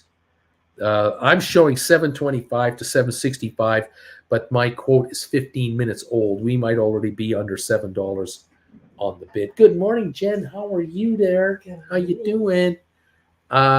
Nazareth saying, I sold a 120 GameStop. I wrote a 120 GameStop for May 6th for 505. It's worth 365 right now. Alberto, crossing arms, Bagel Familia. The hardest part of writing cover calls, just cross the arms and wait. Vilbus Rob, looking for a nice dip, hopefully below 115 today to buy these back. 117.96 right now is where the stock is at. Rob, good morning. Jen, BW, this seems like a race to the bottom to see which of the other SPACs can get down to the ATIP and Spire levels. What do you think about that? Sure hope not. Sure hope not. Uncle Bruce, those calls right now, 675 to 710, right on. They are backing up, and that's good stuff. Good money, everybody, says Duncan. Splair Investor Newsletter says buying SoFi stock isn't an easy choice. It's the right decision. That's what it says. Rob, yesterday low was 625 for those contracts. Hoping to get around that or lower today. Well, 675 bid, and the stock's just around this 117.99.18 level. $3 drop from here, and those will drop a buck and a half for sure. They will give up more ground. John Anderson saying, hello, Jen. There you go. John. Hello, John. Good morning, everybody. Good morning, everybody from Jen. So what's happening today? I have a hangnail. I need your little scissors. Need my little scissors. Oh, the maintenance of the nails. It's tough. And you find it, and then you just can't leave Can't stop picking it. Can't leave it alone. You just can't leave it alone. Yeah. Yep. You can't stop it. It's going to be really spring here today. Oh, it's going to be nice. It's going to be so nice. Maybe 22. 73, 74 degrees. Beach Boy is saying, are we comparing notes now? I wrote 520s, the 130s for 705. Rock and roll. $12 out of the money and plummeting. Beautiful stuff. Austin, it can't go any lower, can it? SoFi has entered the chat, says Austin. SoFi 626 down 14 at the moment. Duncan, I'm not get that PFE shot at 3 months. I'm not sure what this means. Blair. And a headline from Time, SoFi credit card versus Venmo credit card.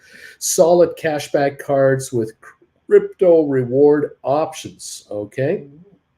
And Splair saying, good morning, Jen from Germany. We're getting ready to go to Germany. We're going to be in Germany fairly soon.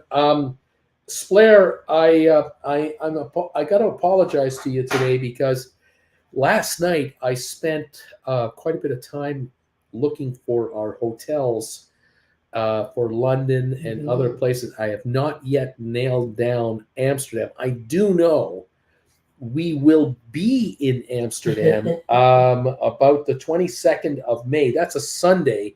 We get in there on the 22nd of May. We look to be leaving Amsterdam on the 27th of May. So there's a 4 or 5 day window. We're there. So I just asked for no rain. we don't want any rain. It doesn't even have to be like hot. Just no rain. See, I'm talking to Splair I'll take about wind. I'm talking to Splair about a meet and greet Yes. in Amsterdam, and it won't be on the Sunday when we get there. We're going to get there late in the day, and we're going to check into our hotel. So it might have to be a Are you Monday. saying I'm ornery on travel days? No, no, you're ornery all the time. No. Travel days. Travel days. I get the train noise to kind of stop some of the orneriness. Those are earplugs. I can say complain to the conductor. Complain to that person. It's not my fault. That's right. Yeah, I didn't do Blame it. it on the rails. Blame it on the rails. But Splair, it's a get together Monday, Tuesday, or Wednesday, or Thursday in Amsterdam. I haven't nailed it down yet. I don't know where. Just give me another day. I've got to book these hotels. I'm working on it. And you have to explain.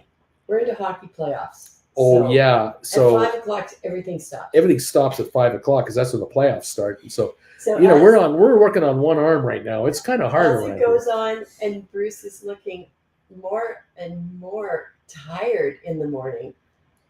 It's because we live in the West, and TV is made for the East. There you go. It's made for the viewer. Credit Savage. Hey, Bruce, do you think Matterport earnings will mean it goes to $4 a share since their guidance has been readjusted to be lower? Probably. I don't know, my friend. I don't know. My bed and bathroom has been cleaned. Duncan, I don't know what you're talking about. I don't understand these messages. You are leaving me in the dust here. Austin, JP going to tank the market. A B&B for us? Is that what he's saying? No. Austin, JP going to tank the market. I'm buying my last 1,000 share batch of SoFi in the 5s. Liz, Amsterdam, we are preparing sunny weather and lots of bagels, says Liz. Excellent. Thank you. Excellent. Duncan, just put me in your suitcase. I want to go over there. Duncan, it's always raining. Rob, Austin, sure. Last batch. You're addicted, son. You'll be back for more. Splair, no stress. Sounds good, but there is a plan at least. There you go. Yeah. Good morning, Auntie Jen from Sean and Wendy. God is amazing. And DQ, Penguins, Rangers, triple overtime. I watched that last night. Guess why? Because, I'm not going to say it. We're not saying it. Okay. I'm not saying it. I'm not, no. We just did. Okay, enough of that.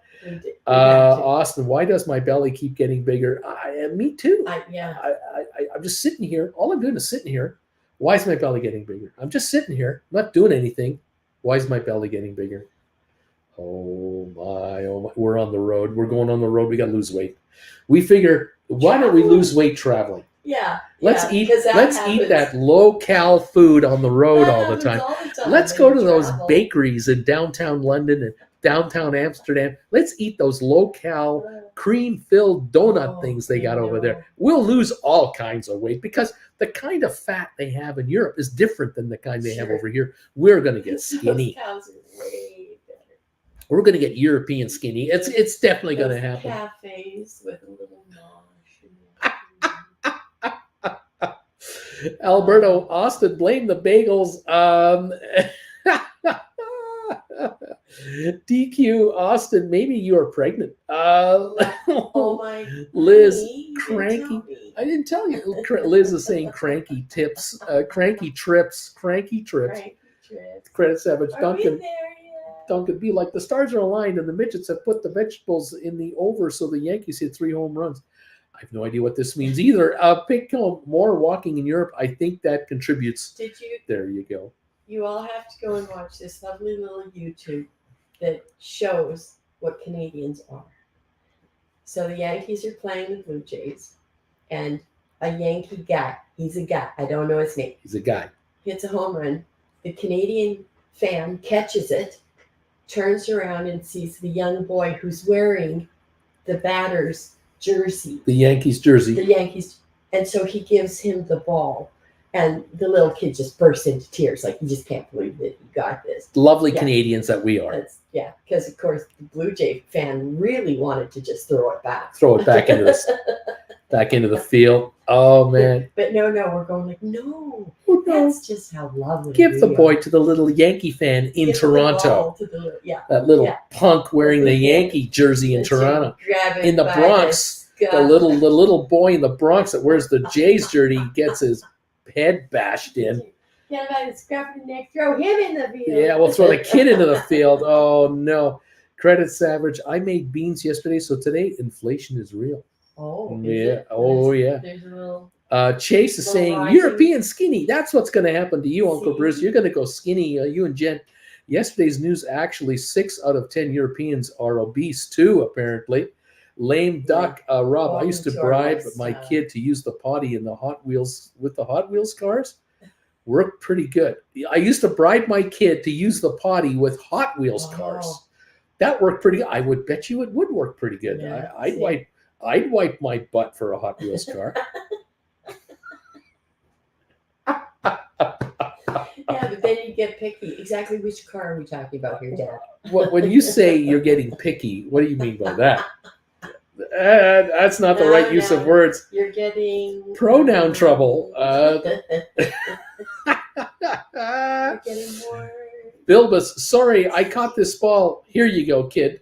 Tiff, Yeah, looking sorry down you at my got it. German beer belly. I don't get the skinny thing. What are you talking about? BW, Jen will hang in the Amsterdam coffee houses. Uncle Bruce will be fully entertained when he picks her up after daily show wrap up. Are you saying they have more than coffee? They have more than coffee at the coffee shops? I need to trick my brain into thinking light beer tastes good, says Austin. I know. Rob, and lame it's just duck. not true. It's just not true. It's not true. No. Rob says No. lame duck. Oh, that's funny because when I was out getting new tires and I got him some Disney Cars toys, DQ, lame duck. We did the same thing. A Hot Wheels car.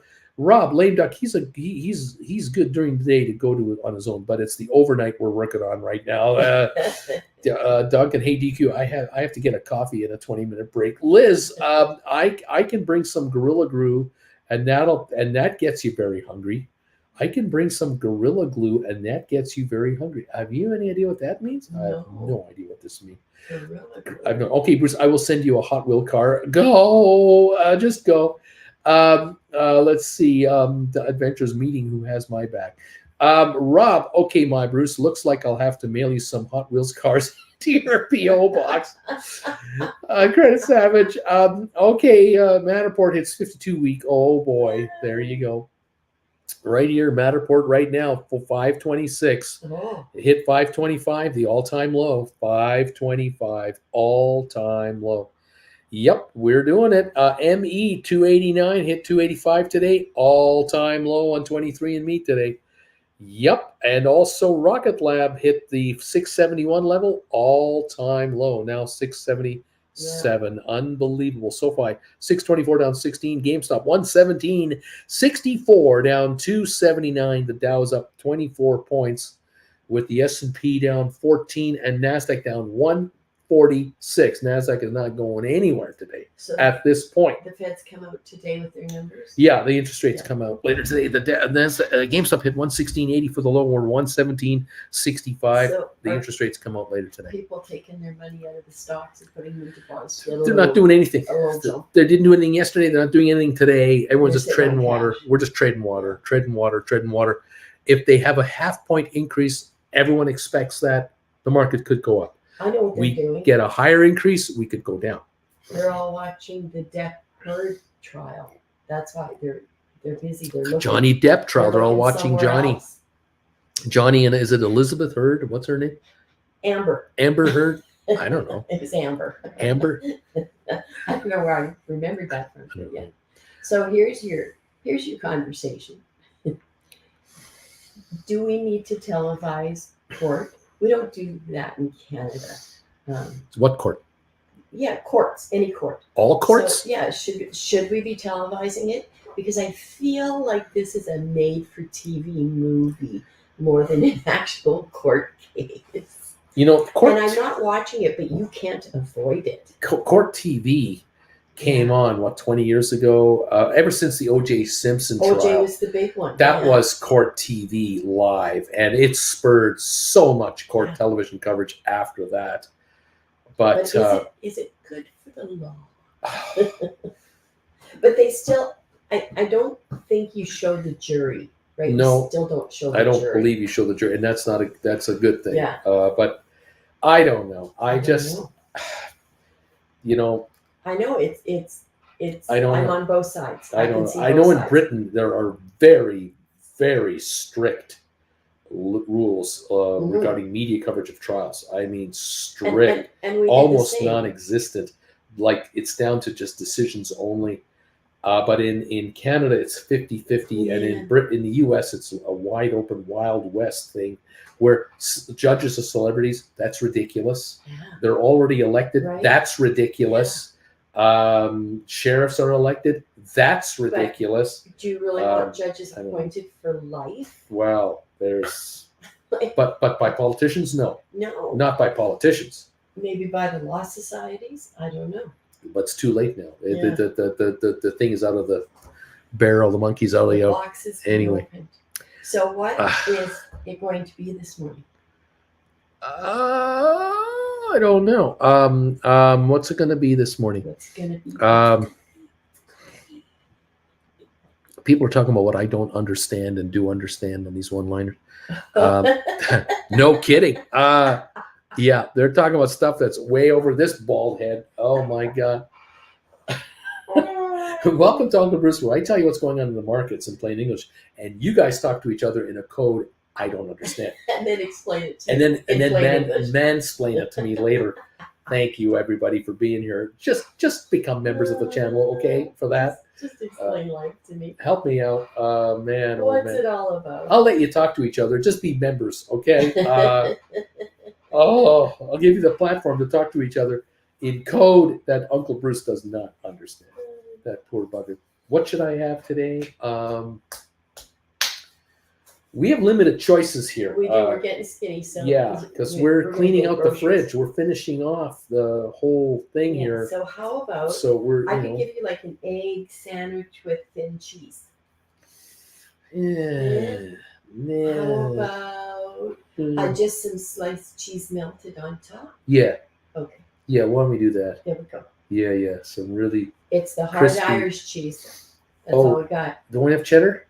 Do we have it is cheddar. It's just it's old and sharp cheddar. It's good cheddar. It's good. We got cheese whiz. You got the enzymes in there just ready to attack your tongue when you bite into it. It's so good. Okay, we'll try that. I talked to it. I don't have to eat it. I can look at it and go. You can look at it. There's it's limited. I could give you bacon, like all I got stuff that's not good for you. Yeah, you got stuff that's not good for me. Bagels, all right. Cheese, bacon. What's more? What more do you want? What more in life is there besides bacon? What more? You want more than that? Well, let's just try that. Okay. All right. Thank you, Jane. We'll give it a shot. See what happens. What else is going on? Oh man. Let's see. It sounds like the credit savage. Sounds like Uncle Bruce is going to be wearing skinny jeans when he travels through the Europe, EU. That's going to be quite the sight. Auntie Jen's going to get frisky. Welcome to the Netherlands, says Liz. I would end up sleeping rather than emptying a bagel store. Austin, wife just walked by. Who invented yoga pants? I salute you. Eat like a beast, then sleep. Let's see. 3 new all-time lows are down enough. Peanut butter and banana bagel. That's what you get, skinny. Bruce making do eyes at his wife over a homemade bagel with melted cow's milk from Ireland. Bama, many stocks are near a 52-week low. This is a very bear market. Question is it a correction or a recession? Rob, now you have to eat it. What the hell am I paying for if you don't eat that darn bagel? What else? Beach Body Bruce. There you go. Mirko, I just bought 300 more Matterport at $5.26. Somebody doing the right thing on this channel. Absolutely the right thing. picking up the low of all time on Matterport. What is wrong with that philosophy? Nothing. I say nothing. Midnight Adventure. I don't even care about the stocks are down. It's money in an account that I'm not spending on stupid things. I'll wait it out. Let the stocks come back to life and write calls when they're ready. There you go, Midnight Adventure. Cheers to everybody. Well said, my friend. Well done. Thank you very much. ATIP 163 down 4 cents. Dow Jones up 46 points. S&P down 12. NASDAQ down 142. That's the deal. That's what's going on. Yep. Let's go here. Legal cannabis sales exceed Starbucks North America sales in 2021. Legal cannabis, and it's not in all states yet. Amazing. When is the federal government down there going to get its act together? Unbelievable. I don't know. What can I say? GameStop 117.47 down 284. 117.59 down 284 on GameStop. The low of the day 116.80 today. So far, that's been the low of the day. Everyone watching those contracts out there, get your stink bids in nice and cheap, really cheap, and see if they come to you. Time will tell if you get the fill that you so deserve for these contracts, everybody. May 20, 120. What are you guys writing? You're writing 125s, I think it is. 640 bid was what I see now on my delayed reaction here. Coming down. Oh, boy, making money. Every nickel is $5. Isn't that something? Every time it goes down a dime, you're $10 richer per contract. So if you can write 10 contracts and they go down a dime a day, you're $100 a day richer every time they drop 10 measly cents. Doesn't take much to make a nice buck on contracts when you can write 10 at a time, for sure. Splair, if I could, I would buy more. Bama Babe, Midnight Adventure, your attitude is correct. If all of us can withstand this market, we will all do well when it turns around. Exactly. Nazareth, 120 and 125s is what everyone wrote, it seems like, on various dates. The 120s right now are 815 bid. The 125s are 640 bid. The 130s are 490 bid. This would be for expiry of May 20. Those are out there. Rob, I had a 635 bid on those 125s for the 20th, moved it down to 615, but of course it went back up. Oh, well, I'll give it another hour. This stock is coming your way, 117.63. It's backing off. Vilbus, my 513 125s. It's only about $46 in the green ATM right now. Liz, Uncle Bruce, so just so you know, Thursday, May 26th is a national holiday. Hemmelvaart. May 26th. That means we're in Amsterdam on a national holiday. Oh, the party is going to be on. It's going to be a raging. Rob, Beach Boy, I think I had 130s. There you go. Yeah, Beach Boy, 130s. If he has I'm not sure if Beach Boy has the May 20 130s. If he does, he's sitting on 490 bid. Something tells me he may have had the one, like the earlier versions, like the May 13s. Those are 320 bid. I'm not sure which one he has. But the stock's going down regardless of what I see right now. 117.82 at the moment. We got Tiff. I still dream about the day when a single Spire cover call will make me more money than I paid for the stock. Those days will come, I'm sure. Vilbus, I've got a stinker in, but I know the minute I leave the computer to go for a walk or something, it'll take $5 and go well below my stinker. Laughing out loud. Rob, not worried about it, just trying to see if I can catch the bottom and right again on the pop. Rob, Beach Boy has the 130s for May 20. He sold like for 7. So it's May 20s that he's got. So go back to May 20s, 130s right now, showing 490. So he wrote them for 705, I think. He's already in the chips, and he's got a stink bid down there. I know he's waiting. He's already up $2, and he's going to make more. And he has attended every class I've ever done live. And he's earning, making $2. He's got 24 of these. It's $4,800 in profit right now. He's sitting on that, paid for every class he's ever taken with this channel, ever. I mean, he is way in the chips. Way to go, you guys. Join me Saturday. Join Jennifer and I this Saturday, for classes, for class number 13. Stink bids, stink offers, and the philosophy of this market. Oh my gosh. What else here? Beach Boy, May 30th. I got 30th on 30s, he says. I got May 30th. Okay. Midnight Adventure stink bids inserted. Nazareth Beach Boy said wrote 520, 130s for 705. Alberto, 130 for 520 expiry. Beach Boy, those classes are gold. That's right. There you go. There you go. A classic example. Alberto's making money. Nazareth is making money. Rob is making money. Vilbus is making money. Bama Babe is making money. They were, a bunch of those folks were on my classes. They're all making money. Join the party, kids. Join the party.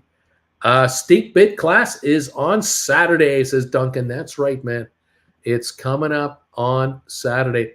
If I don't get back to you right away, please forgive me, because sometimes what happens is you guys will send me an email saying, Bruce, I want to be in your class, or Bruce, I want to take advantage of that 4-for-3 deal that you're putting up right now. And what ends up happening is the message you're sending me ends up in my junk mail, and I check it as often as I can, but it's between shows, and so just bear with me while I figure out what's going on and where your messages went to, and then I get back to you and look after you. So just bear with me. 235 thumbs ups have come in here. Thank you for all of those thumbs ups. Keep them coming in, you guys. Nail those thumbs ups. Hit that, smash that thumbs up button for us. Thank you. It's free to hit that thing. Fantastic. Liz, I'm planning on starting with class number 1 soon, here for the fun till now. Alberto classes and his one-on-one gold as well. Coyote, make money, acquire honey. Vilbus, I still haven't watched any of my classes. I can only imagine how aggressive I'd be after I do that. Adventures with Duncan to number 234 thumbs ups. Now, BW, Uncle Bruce, other than all world events that are going on, there's always world events going on. Is this shaping up like 08, that one took 2.5 years to climb back out of? That'll be 2024. No, we're not dealing with that kind of a thing. No, nothing like that. Mr. T is making money too. Right on, you guys. Coyote, bear with me. Subliminal bear message shout out. I caught that, Uncle B. Beach Boy, do I need to take a shower, or is it okay for a stink class? Right on, man. We're going to have fun on Saturday. I'm looking forward to a pretty good gang of you guys coming by, and you're all invited to join us this Saturday, 2 o'clock Eastern time, for a live class number 13, stink bids, stink offers. We're going to get into this a lot more. We're going to get into the philosophy of these markets, put it all together, and just make you guys a whole lot more savvy when it comes to how to play these markets. Whether you're just buying and selling stock, or writing options, selling them, buying them back, whatever, you have got to know what we're going to talk about on Saturday in detail. Otherwise, you are just giving away money. You're giving away your hard-earned profits to somebody else that doesn't deserve to steal from you. Do not be a sap and give away profits. The thing is that if I can help you make 50 cents a contract more on your bottom line, that's $50 a contract to you on one contract. If I can help you with 5 contracts a month overall at 50 cents a contract, you're going to clear $250 a month more than you're clearing now. Doesn't sound like a lot of money. It's $3,000 a year.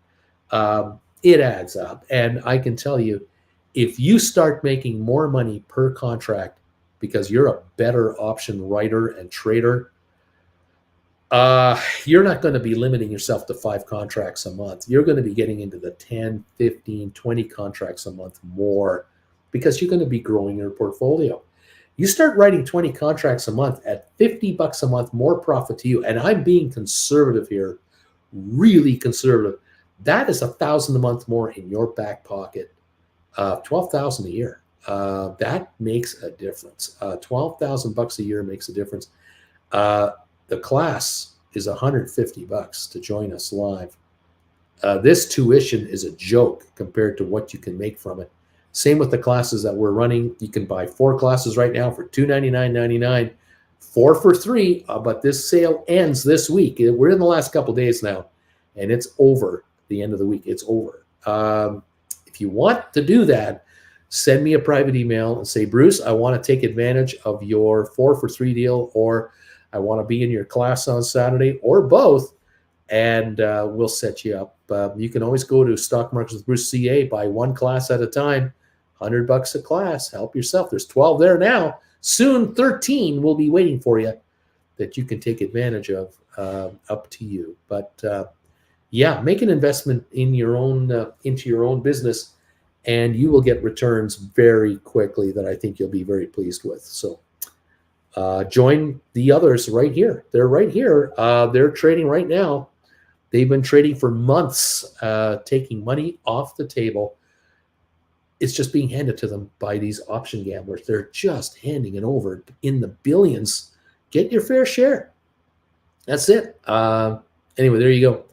Thank you, everybody. Duncan, number 240. Wayne Commander, number 49 here, had a $879, $130 May 20 GameStop call. Sold it yesterday for $510. Now waiting for a pop right now. And let's see, Rob, Wayne Commander, Saga, you mean you sold for $879 and you bought it back for $510? That's nice. Nice gain, says Beach Boy. Wayne Commander, yep, I did. I sold it for $879 and I bought it for $510. Not bad at all. Thank you, I Jen. broiled it so it shouldn't be as chewy as when I nuke it. Ooh, look at that. Ooh, lovely. Now that cheese. Thank you so much, man. We'll see you a little later. Oh, boy, got me a melted cheese on a bagel, Bamba. Ooh, look at that melted cheese on a bagel. Ooh, look at that. Oh, yeah, toasted bagel. That's toasted. Mm. Oh, yeah. Oh, yeah. No, I don't think I'll throw this away. No, to keep her. Do they have any good cheese in Europe? Do they make bagels and cheese over there? Any ham over there? I think they got ham over there. Lovely.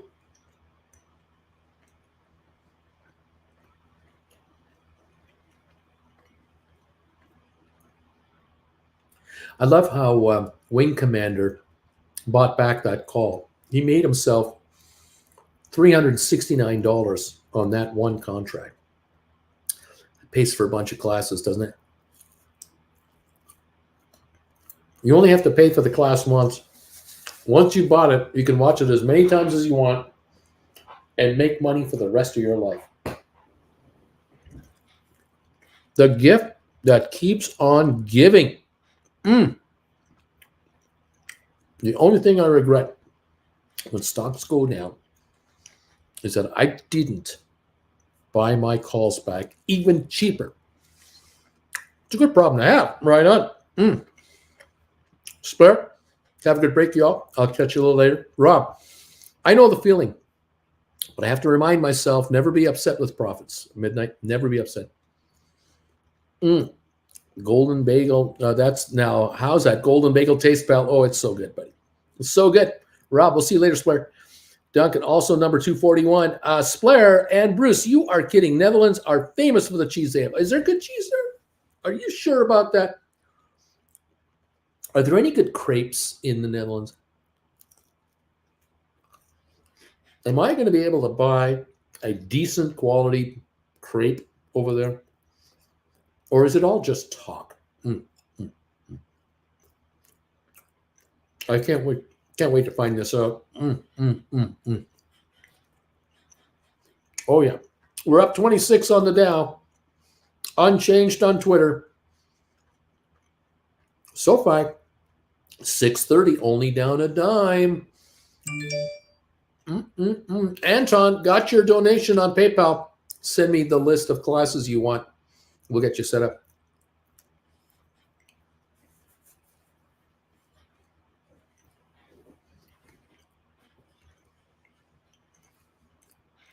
Twitter is green. Up a penny on Twitter. GameStop, 118.74. Okay.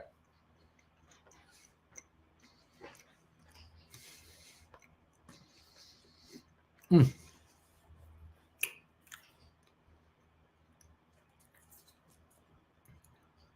Mm.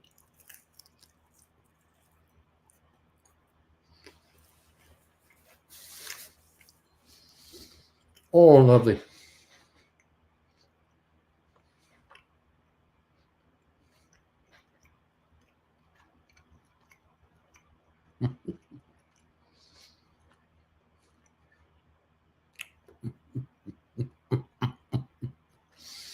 Mm.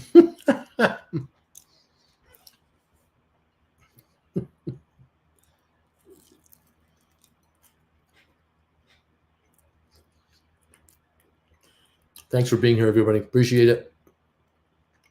We're up 2 pennies on Twitter now. SoFi down only 7 cents. 6.33 on SoFi.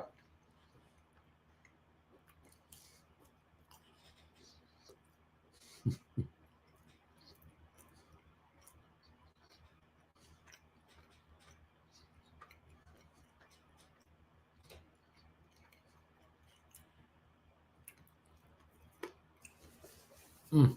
Mm.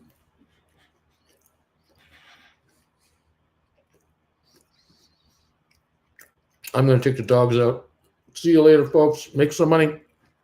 Thanks, Rob. Wing Commander, I use my profits from the covered calls to support Uncle B, get more classes at the same time. Thank you, Wing Commander. You're awesome, buddy. Hold the line, simpleton, says Duncan. Thank you all so much.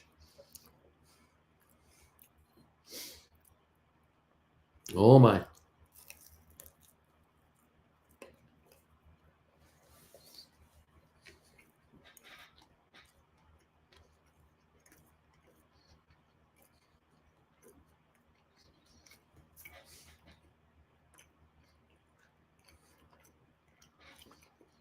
Look at that. Texas Instruments. Nick, 169.5, buddy. It's coming down to you. It's coming. 169.48. Down it goes. You're going to make money, pal. You're going to make money. Dave, I might rejoin the Gold Club now that Scouts is over and I can actually attend Wednesday nights after the playoffs are over. That is, let's go Oilers. Rock and roll. Look at that. Texas Instrument, 169.48 falling off. The Dow up 38. At Twitter up a penny. SoFi down 8 cents.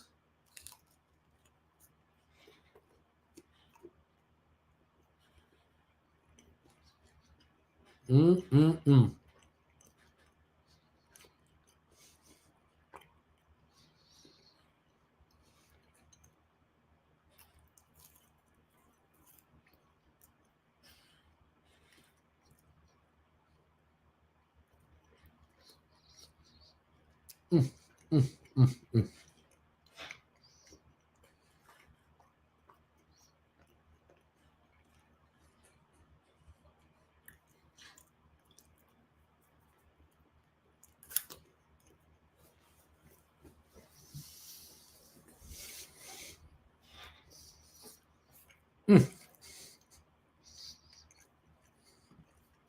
Karim, Musk is talking about the possibility of doing an IPO on Twitter in a few years. That's true.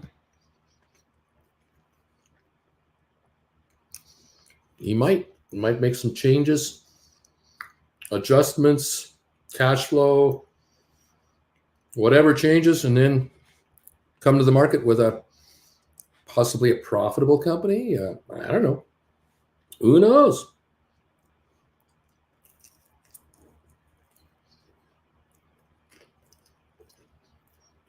Mm.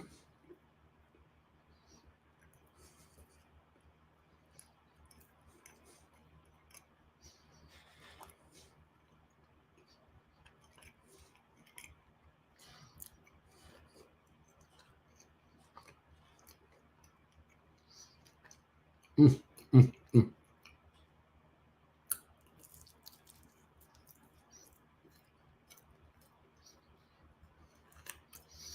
Oh, this bagel's so good. Wow. This is so good.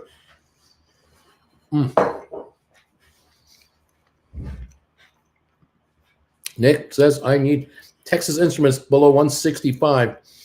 Genie Bottle make that happen. It's on its way. Scott, when interest rates go up, it's a perfect time to leave a like, drink water, eat your veggies, and take a walk. Scott Brewer, I'm number 241. Thanks, buddy, for thumbs ups, number 241. Thank you.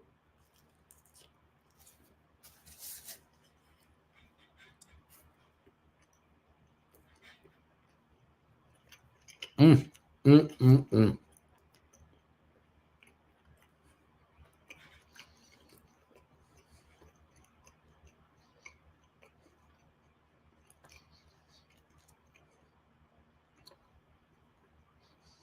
Mm-hmm.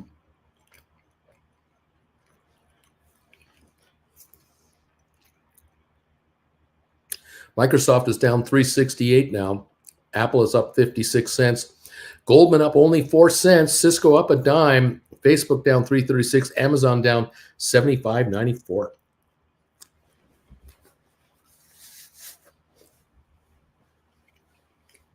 Tesla down 19 to 890. Google up 36 bucks. Flat market. The Dow flat.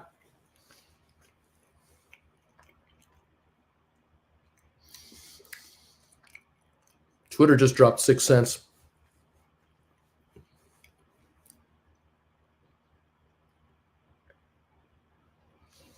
Oh boy, that bagel was fantastic. Dave, the Mac guy, saying, assuming Musk takes Twitter private, you can't nail that guy down. Well, you know, when you own it, you can do whatever you want. Keep it private. Take it public on an IPO. Do a SPAC. Merge into an existing public company. Make a takeover offer. Use Twitter as a takeover offerer of somebody else that is already public and do that. Who knows? When you own it all, you call the shot. We'll see. The Dow is right now up 13. No, up 5. The Dow is up 5 points and only 5 points right now.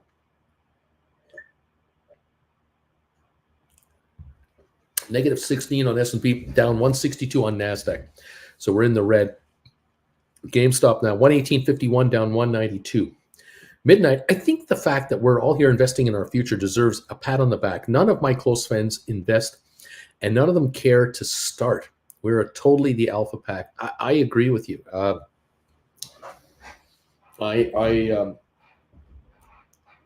get asked all the time by people I've known, friends of mine, or people I don't talk to often. They'll say, how are you doing on YouTube? Because they don't know the minute to minute what's going on here. Because they have their lives, so I have mine, obviously. But I try to explain to people the nature of this channel and how it has evolved since a year ago, January, when I first went live every day. It's completely changed over. It's nowhere near the same anymore. I remember last year in early March, the channel hit 106,000 subscribers, and it had come from like 2,000 subscribers to 106,000 subscribers. And right now we're sitting at 80-something thousand subscribers. We're nowhere near the number we once had. If I recall, I don't even see it here. I think we're 80-something thousand subscribers, 86,700 subscribers. That's where we are right now. And Karim has been a member for 11 months. Thank you, Karim, for your loyalty to this channel. Gold Bagel member that you are. Thanks, pal. when I first started this channel, it just in January when I went live, it just took off. I had no idea where it was going. Figured if it would go to 10, 12,000 subscribers, that would be great. And it just went through there, went to 106,000. It went nuts. It went too far too fast. And it attracted every kind of investor out there and a lot of simpletons and a lot of non-investors. It attracted a lot of people who had no intention, no experience, and were not ever going to put in any effort to really learn and understand how the markets work. Totally acceptable, totally understandable from my end. I got it. And so now, we've come back to this level here. And even this level here it's artificial. It's just an artificial number. There's probably 10 to 20,000 diehards who are here. You take any YouTube channel that's been around a couple of years, if they're sitting at 50 to 150,000 subscribers, 300,000, 1/10 to 1/5, like from 10 to 20% of those subscribers truly are involved with the channel on a regular basis. What I do here is so unique and unconventional that I am live twice a day, 5 days a week with you guys. Almost no one else does this. Almost nobody does this. And what am I asking for you guys for? Well, if you really want to learn how this market works and you really want to be able to make money doing this market, you got to put the time in. Well, I'm putting in the time. I'm with you live, watching this market with you. You've got to put the time in as well. And those of you who have are beginning to see rewards from the option writing side in particular. You're absolutely getting it. Those of you who put in the dollars and the time to buy SPACs, you've been caught in a vortex like everybody else has been caught in a vortex, as now the whole market is in its own vortex. But we'll come out of that and we'll be fine in the long run. But in the meantime, you option writers have found a whole new world. And every single one of you, I know for a fact, cannot explain to deep league held friends, close relatives, former coworkers, casual acquaintances. None of you are able to explain in 2 minutes what it is you're doing to someone that doesn't know what it is you're doing. They cannot possibly understand what you've picked up since last year to now. And you laugh about it. I laugh about it. It is a fact, and it is the way it is. I have, for 40 plus years, been asked by relatives and friends and casual acquaintances about what I did during my career and what I know about the markets. And then they asked me, what do you think the markets are going to do going forward? And I know that whatever I tell them, as simply as I can tell them, they're only going to get 1/10 of what I tell them. The other 90% is going to sail by and they're not going to get it. That is the nature of this market we're in, this investment world that exists. And that is the nature of this channel. This channel has now found a core, diehard group of followers that cannot be shaken loose very easily, that are very tolerant of the host and are very eager to keep learning about this market. And many of these people who are here as diehard followers are making money. And that means they're never leaving. It's as simple as that, because you look at your results and you go, why would I watch anybody else follow these markets when I'm making money with this guy? I mean, what, am I nuts? There you go. Now, some folks have come here, have learned how this works, and have gone out on their own to try to make it on their own. Sometimes they come back. Sometimes they don't. Other times they return and stay. Other times they come in for a week or two and then they take off again. This is human nature. This is completely expected. Because again, to spend 3 hours with me in the morning and an hour plus in the afternoon, that's asking a lot from someone's time and tolerance of this opinionated old man. Not easy to take, but it is what it is. And Midnight, you've nailed it right on the head. You've nailed it. That you're all here investing in your future, and none of your close friends and relatives care or will care. Totally get that. Has anyone seen Chappelle getting attacked on stage? I haven't seen it. I heard about it, and I hope he's okay. I'm glad that it's only a tackle and nothing worse. That would be a crying shame. Anyway, let's see what's going on. Splayer is asking something about the deal on Twitter. Is there a chance to don't get the money back because it's after the deal's gone for the market, or will every share be closed out? Every share will be bought at $54.20. Every single share. If over 90% of the shareholders take the deal, you're automatically taken out. You can't not be taken out. You will be taken out whether you like it or not. You will be bought out. So yes, it will happen. A Midnight Adventure. I love Elon. He checkmates people all day long. And after that question, I'm gone. Nazareth 86.7. Let's see. Pickcomb. In ancient times, Uncle Bruce would have been the guy sitting at the campfire telling warriors where to hunt the best game. Would he have worn a bagel mask, or would the campfire have been crooked?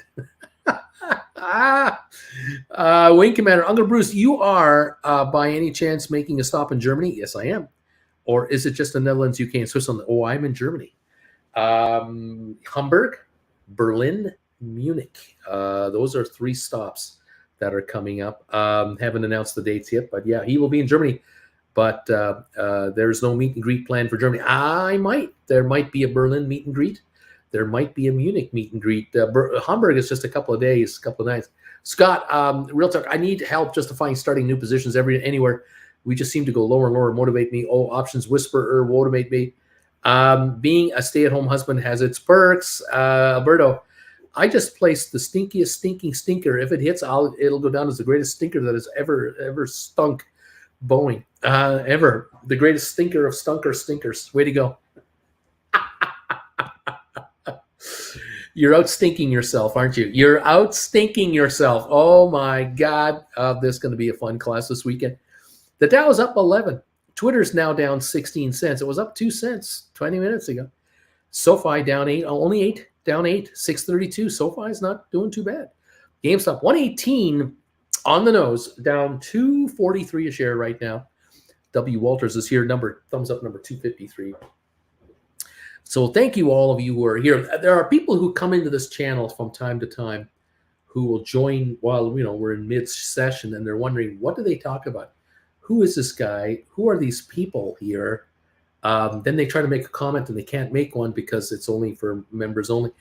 And then they leave. They go, oh, I'm out of here. Others will stick around a while and will lurk, and they'll watch us, and they lurk for a while, and they come back another time, and then maybe a few days later they come back again. Some people find us just, in a haphazard way and become followers. And we are adding members. We're adding subscribers to this channel every day. That is a fact. We are losing subscribers every day from that original 106,000 crowd. There's some folks who kind of clean out their computer every once in a while. Well, I haven't seen that guy, Uncle Bruce, in months, so I forget that channel. That type of thing.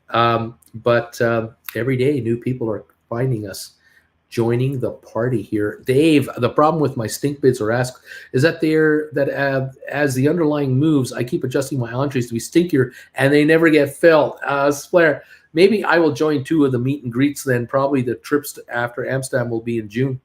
Splair, thanks for the earlier question that you answered about Twitter. No problem. We'll see how it all works out. Exciting stuff. The Dow's up 9.5 points. We're into the last 30 minutes of our show. We've got S&P down 18, NASDAQ down 177. Let's see. Oil is up 392. Oil is up 392 a barrel to 106.26. I love that stink bid of all time stinky bids. see how things do once the interest rate decision is released. That's it. That's what it's all about. I'll be covering this certainly in the last hour today. I'll be here for that, and we'll just see what they have to say about it. Zed Estate is here. I'm checking in at number 239, buddy. Right on, man. Welcome. 117.30 GameStop. We just dropped 70 cents here about a minute ago. We were 118. Now we're 117.30 again. GameStop's low of the day, 116.80. We are 50 cents away from the low of the day on GameStop today. 117.30 a share. And so some of you watching your stink bids on your options, you know, get a $2-3 drop from here to 114. I think a bunch of you are going to get filled. Michael, thank you, Michael Sanguinetti, if I got that right, for your donation. Send me your list for your classes. We'll get you looked after. Thank you, those of you who are taking advantage of the 4-for-3 class deal while it lasts. It ends here. Today's Wednesday. It's over on Friday. It ends on Friday. That's it. We're live on Saturday at 2 o'clock for lesson number 13. Join us for that. Send me an email. Tell me you want in. I'll get you the details. And then we're on the road next week to the UK to start our European vacay. It's a working vacay. I will still be on the air, but from there, and I'm very much looking forward to this. This is the first time that I will be on the road in a whole different time zone scenario rather than just going south to California and being in the same time zone. This is different. Jennifer and I are really curious to see how this is going to work out. I will be attempting on the road to support 2 YouTube channels simultaneously. This one for the market followers that you are, and Traveling with Bruce, because Bruce is traveling. That channel is about to get lit up, and I invite you to check that channel out and watch the videos that I post over there. I hope you like them. We'll see how all this plays out. There's a lot of things happening here. Credit Savage. Okay, anyone know how that J-Powell meeting is going? Anybody? Vash ends Friday morning or Friday night. It'll go till the end of Friday.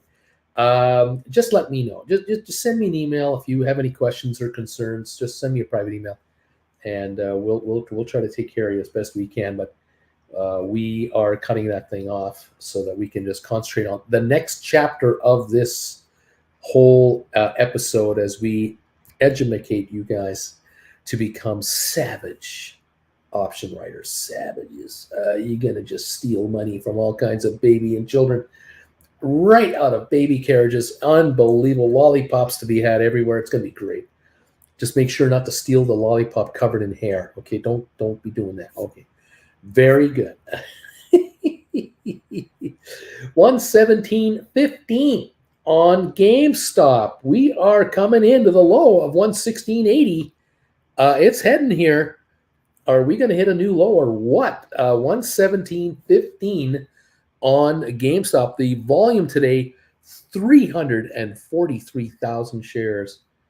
That is dead quiet over on GameStop. That is dead quiet. 117.01 now. We're going to hit that 117 bid again right here. We're going to nail it and see if we go through it.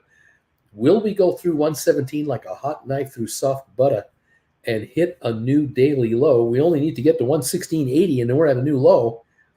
116.95 right now. We're on our way. We're heading there. This stock is dropping again. We're down 349 to 116.95. We're falling. It is falling again. GameStop is backing off.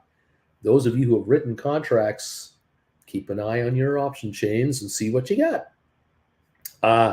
Credit Savage says, I'm the only savage here, Uncle Bruce. They can't become savages. However, they become beastly, animalistic, vicious, sick. I mean, anything like that is cool with me. But I'm the savage. There you go. 116.90, last indicated trade. The low of the day, 116.80. Trading at 116.87. We're going down, baby. We're down 356 on the GameStop. Who else cheers stocks to go down? Who else on YouTube that you know cheers when stocks go down and you get richer? Where else can you do this? And don't you notice how markets go down faster than they go up? Don't you notice that? Isn't it amazing how quick money is thrown at you and markets back off? 116.84. We are dumping off. The stock is dumping off right now. GameStop is backing up. 116.84. The low trade, 116.80. We're right there. We're right at it now. It's the stock's coming in for sale faster than it's wanted. That's the deal. We're up 36 on the Dow. We're down 13 on S&P. 162-point drop on NASDAQ. It's a negative market. 116.84 right here. 116.98. We're jumping around. These little dead cat bounces don't fool me for a second. They go up a little bit and then they whack it again and they go right through the support levels. We could beat 116.50 at any time if this continues in the pattern it's been doing lately. 117.10 just to prove me wrong. We'll see. We'll see about this. 116.80 I think is the low of the day. Yep, 116.80 is still the low of the day. 117.10, 116.98 is where we seem to be right now. 117.01, 116.98. We're kind of hanging around. Kent, I'm cheering too. Go down. I have 120 contracts for the 5th, for May the 20th expiry. Right on, Kent. 116.99 here, 116.98. We're heading lower. Those 120s are out of the money, $3. How about all that? Man, oh man, oh man. We are running into resistance for sure. 520, a whole bunch of you have written 520 contracts on May 20s. A whole bunch of you have written May 20s out there. And let's see, those 120s. I'm showing 120s at $8.95 bid, and I doubt they're even that high right now with the stock backing off. And the 125s are showing $7 bid. These are, again, May 20s. 130s are showing $5.45 bid. They're all down on the day. Every one of them. The 120s with an $8.95 bid. Last trade registered was $9.30 on my computer. That was down $1.08. At $8.95, they're off another 35 cents. They're down like $1.50 practically. And I think that's even behind 116.94 now. My 2012 Toyota RAV4 has always had a rough idle. They delivered ethanol-free gas to my house, and the rough idle is now gone. I can't believe it. Isn't that something, Austin? The irony is that I'm planting corn this year. 116.70. We are at a new low of the day now on GameStop. We just hit a new low right now. 116.70. This is the low of the day on GameStop with the Dow just going negative. It's now negative 23 points. We just lost 50 points on the Dow like that. We're down 20 on S&P. We're down 190 on NASDAQ. 116.56 on your GameStop, now down 387. This is another lower print. 116.36 now, another 20 cents lower again. We are getting hit here. GameStop is getting hit with sellers as it's coming down here now. 116.36, low trade of the day, down 407. Those of you who have written options, those calls are backing up, and this stock is backing up. Absolutely correct. 116.42, 116.36. What I see now as stock has come back, even after a little mini dead cat bounce to 117.10, whack, down it went, and a new 38 cent lower low, or if not even more, 44 cent lower low than the prior lowest low. So, yep, backing up, and it'll probably keep going in, I'm guessing. It's not that I really enjoy seeing stocks go down, but none of us have control over it. Nothing we can do about it but adapt and make money in a market that wants to act like a brat each day, says Coyote. Exactly, sir. Exactly. 116.46 to 116.53 on GameStop. The Dow down 22, S&P down 19, NASDAQ down 185 at the moment. What can I say? We are watching a lot of unique market activity here, but it's predictable. I can see this without any volume. We're backing off. I mean, there's just no serious support. Yeah, a new lower low from the previous lowest low. Say that 10 times real quick. Good luck with that. Yeah, baby. We're at 116.75. Another dead cat bounce down here. 116.58, 116.75, low of 116.36. There it is. Interesting. Ethanol free too. Expensive, says John Bickman. Right on. The Dow now down 32. Dropping a little further. 22 point drop on S&P, 191 on NASDAQ. So we're going down on the big markets right now. 116.68 to 116.85. We're dropping again on GameStop. Seems to be coming in with another drop. Watching that very, very closely. We're down 11 on SoFi, 629. Twitter down 22. Matterport is at 525, down 30 cents. The low of all time right now, 525 on Matterport. Absolute all-time low on that stock. ME 284, down 15 cents. All-time low, 283.5. We're at lows right here, 283, 284.5. Spire 162 hit 157 today. The all-time low 154. We're in the neighborhood of the all-time low there. And SmartRent 454 right now, all-time low 451. We're just about at the all-time low on SmartRent. They got some real devastating prices here, really cheap. Rocket Lab 668 right now, the all-time low. The low today 667, all-time low 667. That's the fourth one. 4 stocks at their all-time low levels right now. That's what we're dealing with in this market. 46-point drop on the Dow and 116.65 on GameStop, running into selling pressure in little waves, it would seem. Little waves of selling coming in. A little buy wave and a sell wave, a buy wave and a sell wave. That's what's hitting this market right now. Oh, boy. I'll tell you. Cody got Matterport 528. There you go. Stealing this stuff. 116.68 on GameStop. Not far from the low of the day. 30 odd cents away from the low of the day right now on GameStop. 116.68 to 78 seems to be our bid ask. The Dow now down 34. S&P down 20, NASDAQ down 179. We're jumping back and forth. Oh my gosh. 116.68, down 375 on your GameStop. Guys, keep your eyes on your options. They're backing up. The market is quiet in thin volume. The interest rate story is what we're waiting on now. We are waiting for the Fed decision. That's what we're waiting on here. Stocks are slipping prior to the Fed decision, according to Barron's.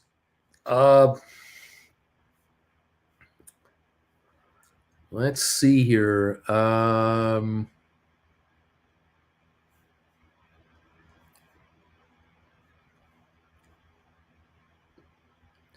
lot of talk about what the Fed is doing and what's happening. Treasury yields are at 3%, up from 1.51%. It's a doubling just by the end of last year to here. It's in 4 months. But we may have a higher rate coming, and that's what people are wondering about. Will that actually happen? We don't know. We'll see what's going on. Other stocks on the move on Wednesday. Lyft, LYFT, lost 35% after the ride-hailing company's outlook disappointed Wall Street. Uber shares fell 12% after the company reported better than expected first quarter numbers, and guidance for the second quarter that top analysts' projections still dropped 12%. CVS Health gained 1.3% after the group reported first quarter adjusted earnings that topped analyst forecasts, and the company raised its earnings range outlook for the fiscal year. Marriott stock gained 2.4% after the company reported a profit of $1.25 a share, beating estimates of 90 cents a share on sales of $4.2 billion, above expectations for $4.17 billion. DD Global dropped 5%, and other U.S. Chinese listed tech stocks also fell, with Alibaba and JD.com both losing around 2%. Regulatory pressures have been a brutal headwind for Chinese tech stocks over the past year, and DD has said it faces a Securities and Exchange Commission investigation into its initial public offering in June of 2021. So bad news, more bad news for Chinese listed stocks. It just is not ending for these guys at all. GameStop down 47 points now. GameStop 116.57. We're 19 cents away from another low at the moment. 116.36 is the low, and we're right near it at the moment. What else? All of my Bama Babe, all of my Governor calls, stinky offers were executed this morning, making money while stocks go down, exception IBM. IBM, why are you going up, laughing out loud? Why is that happening? 116.54 on GameStop, and IBM is at the moment up 99 cents to 133.51, but it did get up to 134.35, so it's come back 80 cents so far from its high of the day. Dow down 58, S&P down 20, NASDAQ down 170. That is the deal right at the moment. 116.62 on GameStop, down 382, and we're about 26 cents away from the low of the day on GameStop. There's not a huge rally going on right now, not a recovery. It's pronounced YBM, Bama Babe, says DQ. Bama Babe loves that. She's laughing. We are waiting for the Fed to talk and reveal their decision on interest rates. And we'll see just what it says. At the moment, the market is anticipating a negative response to what they're going to say. At the moment, the market is off 62 points on the Dow. Nothing much. I mean, this is not a serious drop. We're down 21 on S&P and 170 on NASDAQ. We're not really going anywhere here. 0.2% for the Dow, 0.5% for S&P, and 1.3% for NASDAQ. So only the NASDAQ is off today. Anyway, there you go. What else have we got here? Dow 50 down 50 on the Dow right now. Alrighty, 116.42 on GameStop. 6 cents away from a new low of the day. Stock is coming in for sale on GameStop. Stock is coming in as we speak. Down 401 right now.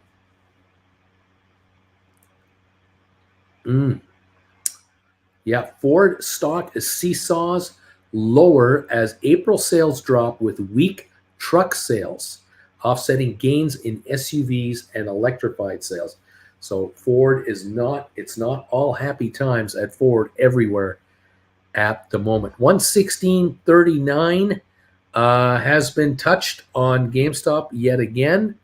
3 cents from the low of the day. 116.46 right now, 1 dime away from the low of the day on GameStop. Bama Babe, do you think the markets will bounce back up after he speaks? Yes or no? I don't know. Yeah, that I don't know. Let's just cancel the Fed. Can we do that, says John? Outlook is not likely, says John. Not a good outlook for an update. 116.59 now on GameStop. 116.59. The Dow off 48 as well. Okay. Whoo-wee. See what happens here. Yeah, it is what it is. Interest rate jitters are out there, and when they release it, they release it. We'll see. Watching closely what's going on here. Over on the futures on interest rates right now, We've got the U.S. 10-year at 2.981. The German 10-year is 0.982, a little lower on both of those. Not a lot lower, but just a bit lower. The currency numbers, the euro 105.59, a little stronger. The pound 124.98, a little weaker. And the yen 129.95 seems to be a tad weaker, but not by much. Might even be a tad better, actually. All right, that's that. The Dow off 53 points right now. 116.35 on GameStop. That's a new low right there. That's a brand new low of the day. We touched 116.25 already. Just as I was reviewing these numbers, we have hit a new low on GameStop today. Let's see.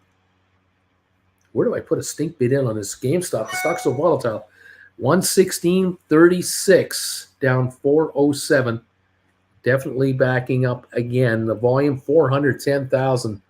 Oh my, that's not good. AMC down 61 to 1490, 9.2 million. Not good volume there either. Matterport 528 down 27. That's 3 cents off the low of all time. ME 286. That's 2.5 pennies better than the low of all time. Spire now at 161.5. That's a bit of an improvement over the low of the day today. Not a lot to get excited about, though. I got to admit, the Dow off 42. SoFi down a nickel at 635. Hanging on. SoFi's hanging around, trying not to hit a new low. 116.37 on GameStop right now. 116.37. Low of the day, 116.25. There you are. I think I'm going to go back fishing here, or just cross my arms and stare at the IBM ticker, laughing out loud.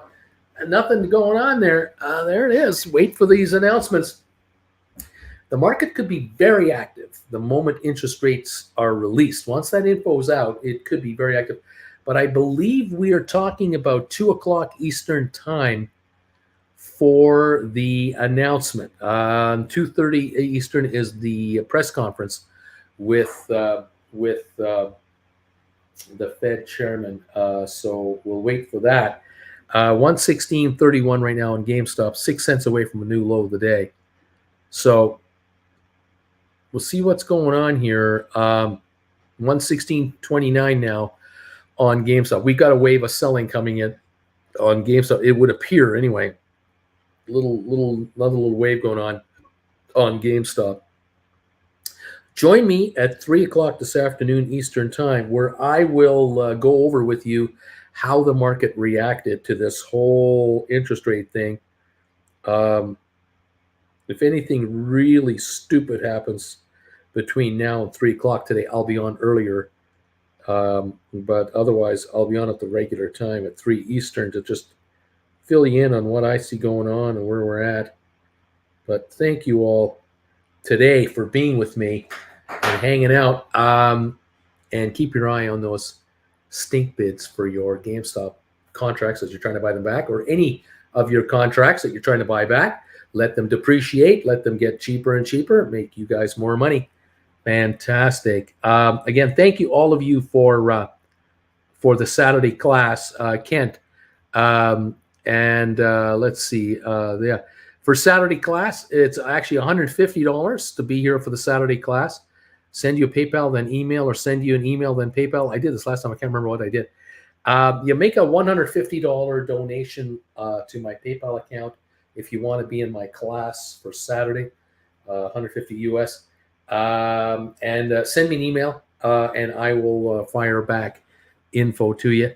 Absolutely. John Anderson, thanks everybody. Bama, where is the crystal ball? Uncle Bruce, where is your crystal ball? How do you know? And well, we're down 73 on the Dow. We're backing up again. The Dow's backing up again. Kent, okay, gotcha. Thank you. You got it. The Dow's off now 79. S&P off 23. NASDAQ down 183. 116.13 on your GameStop. That's a new low. 116.10 has already been printed for the new low on GameStop as stock is trickling in and the price is trickling down. It's now down roughly 423, 430 a share as we speak. We've got selling coming in on GameStop at the moment. And thank you all for being here. Looking forward to seeing you this afternoon.